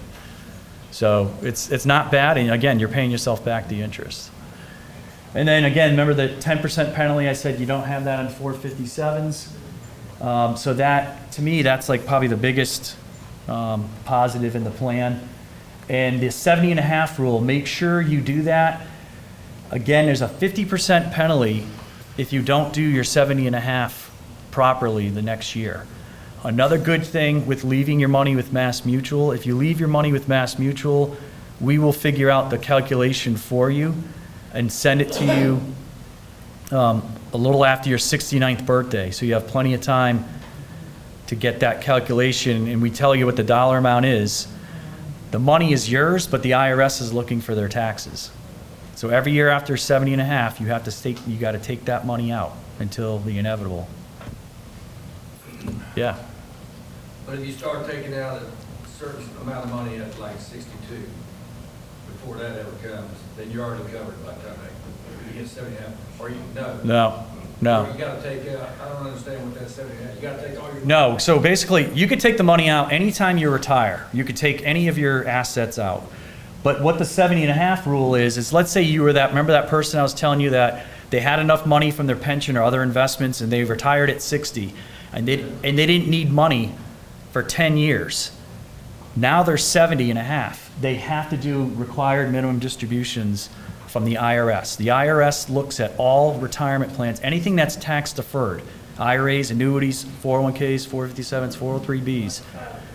They want their money. And 70.5, they made that rule up, back in the 80s. I don't know where they get the half, but the 70.5 rule, that's what that is, because the IRS is saying you're getting closer to you know what. we want your taxes. And every year you live beyond that, you're getting those taxes. So you But I can't get mean, away I from mean, that. taxes, I withdraw 1,000 a month. Yes? Yeah. When Yeah, I start withdrawing at 62, start taking out 1,000 a month, I'm getting taxed on it. yeah. So I'm already covered with this, but I don't have to worry about 7.5. That's not No, true. no, it's not true. Oh, they want to tax everything that's in there. No, at 70.5, it's required to take the money out. It's required. There's a portion of your, no. There's a that minimum. Doesn't matter. It doesn't matter if you take it out when you're 58, you retire, or that doesn't cover the minimum distribution. The minimum distribution is a rule that says you have to start taking at least a minimum amount of your plan. So let's just say you have $100,000 in there. We're going to tell you the calculation is you have to take out $1,000. That is the required minimum distribution for this year. So you have to take 1,000 out of your 100 to meet that rule, or if you don't, you get a 50% tax penalty from the IRS. So in addition to what he's already taking out? That's right. That's totally different. If you take it out whenever you want, that doesn't cover the 70.5 rule. It's just saying at 70.5, you have to start taking a minimum distribution of these retirement plans. But what if you're already doing that, like that's what he said? Doesn't matter. Doesn't matter. He's still taking, so in other words, he's gotta take out 2,000. No. It's just saying if you haven't touched anything, you have to start doing it at 70.5. What he's saying is he will have already, so let's just say, to keep it clean, Yeah. the calculation at 70.5 for him is $1,000 a month. That's his minimum. That's right. He's already doing 1,000, then he's meeting the minimum by the time he gets to 70.5. It doesn't. He continues to do it. He continues to do it. Yeah, he can continue to do it. Right, Yeah. that's what he's saying. That's right. Yeah. After 70.5, he's still. That's correct. continues to take the That's correct. You're already meeting it. Yeah, you're already meeting it. But it doesn't mean like if you took out $50,000 from 60 to age 70, you're covered and you don't have to do it. You have to continue to do the $1,000. Yeah. But there are people that don't touch their, it's really for people that don't touch their money. And that's what it's saying. It says now you reach 70.5. You have to start touching this money. The IRS wants some of that tax. So that's all that what that age is doing. Yeah. So if you are not using it, Yep. it is possible to take out 2,000, and that's put in your taxes, if you pay your taxes, you got that $1,000. That's right. You can put it in. Yeah. You can put it in something else, you don't have to spend it. No, not at all. That's correct. And that's what most, Put it in another. yeah, that's what most people do. I remember my father-in-law used to get, because it's your money. My father-in-law he did his like around before Christmas. So he would get his like around December 15th. And he would use that money for Christmas gifts instead of charging it on a credit card or whatever. And then he had plenty left over for whatever his other bills were, but he always got his every December. And remember, whenever you set that up, it's the same date every calendar year. You can't change it. So once you do your 70.5, let's say it's June 12th. Every June 12th after that, the IRS is going to say, okay, now you owe us your minimum again next year, and next year, and next year, until you're no longer alive. Also, if you have multiple accounts, so if you have a 457 and a 401A, It's combined, yep. then they're going to give you an amount. An amount of like, it would be a higher amount because they're taking the bigger calculation. They take all of your deferred accounts.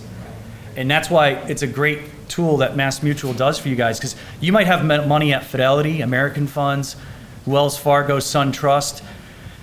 If they're regular savings accounts, that's different. But it's anything that's tax deferred.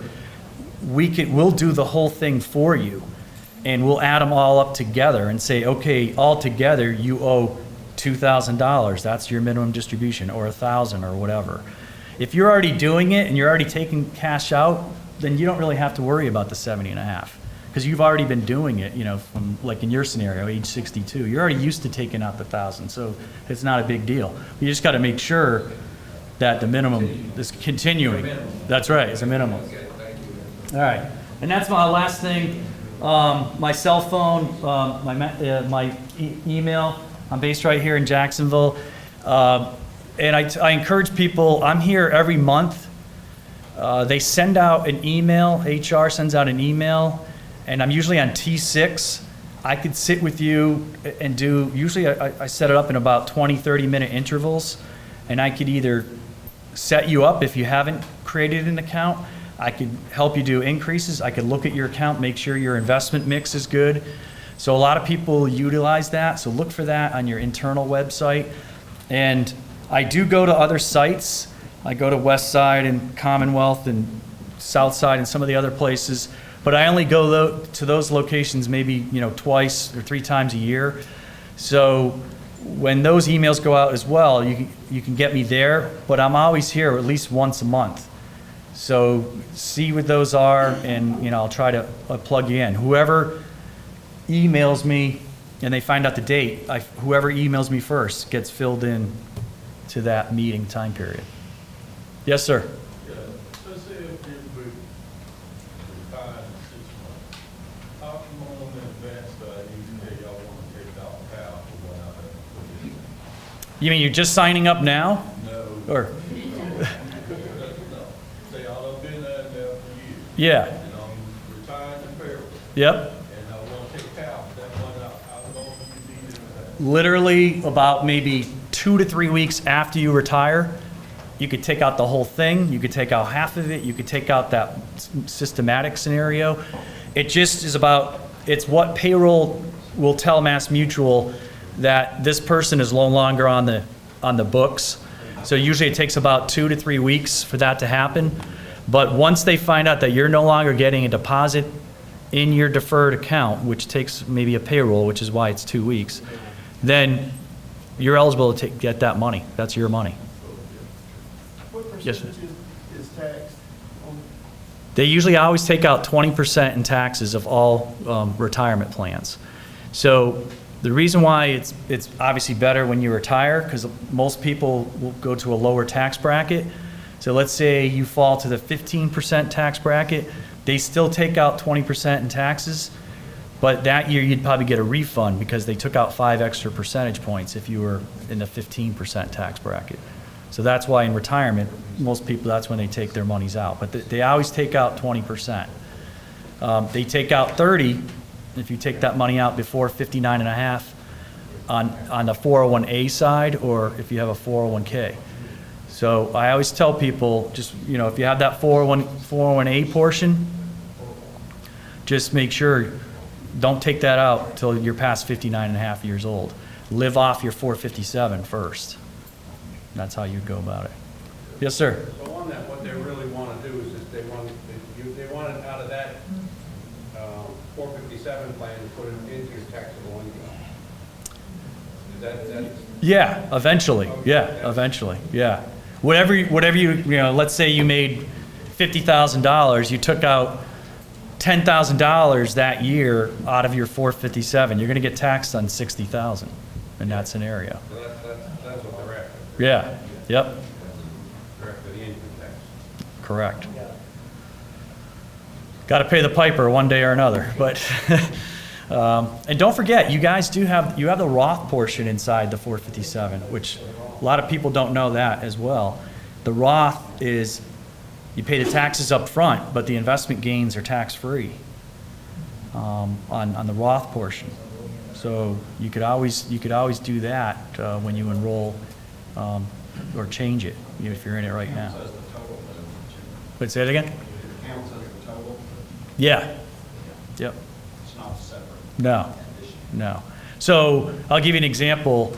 It goes to this, let's say you were over 50, you could do $25,000 a year, but you could designate $20,000 to go to the pre-tax, and you could put $5,000 in the Roth.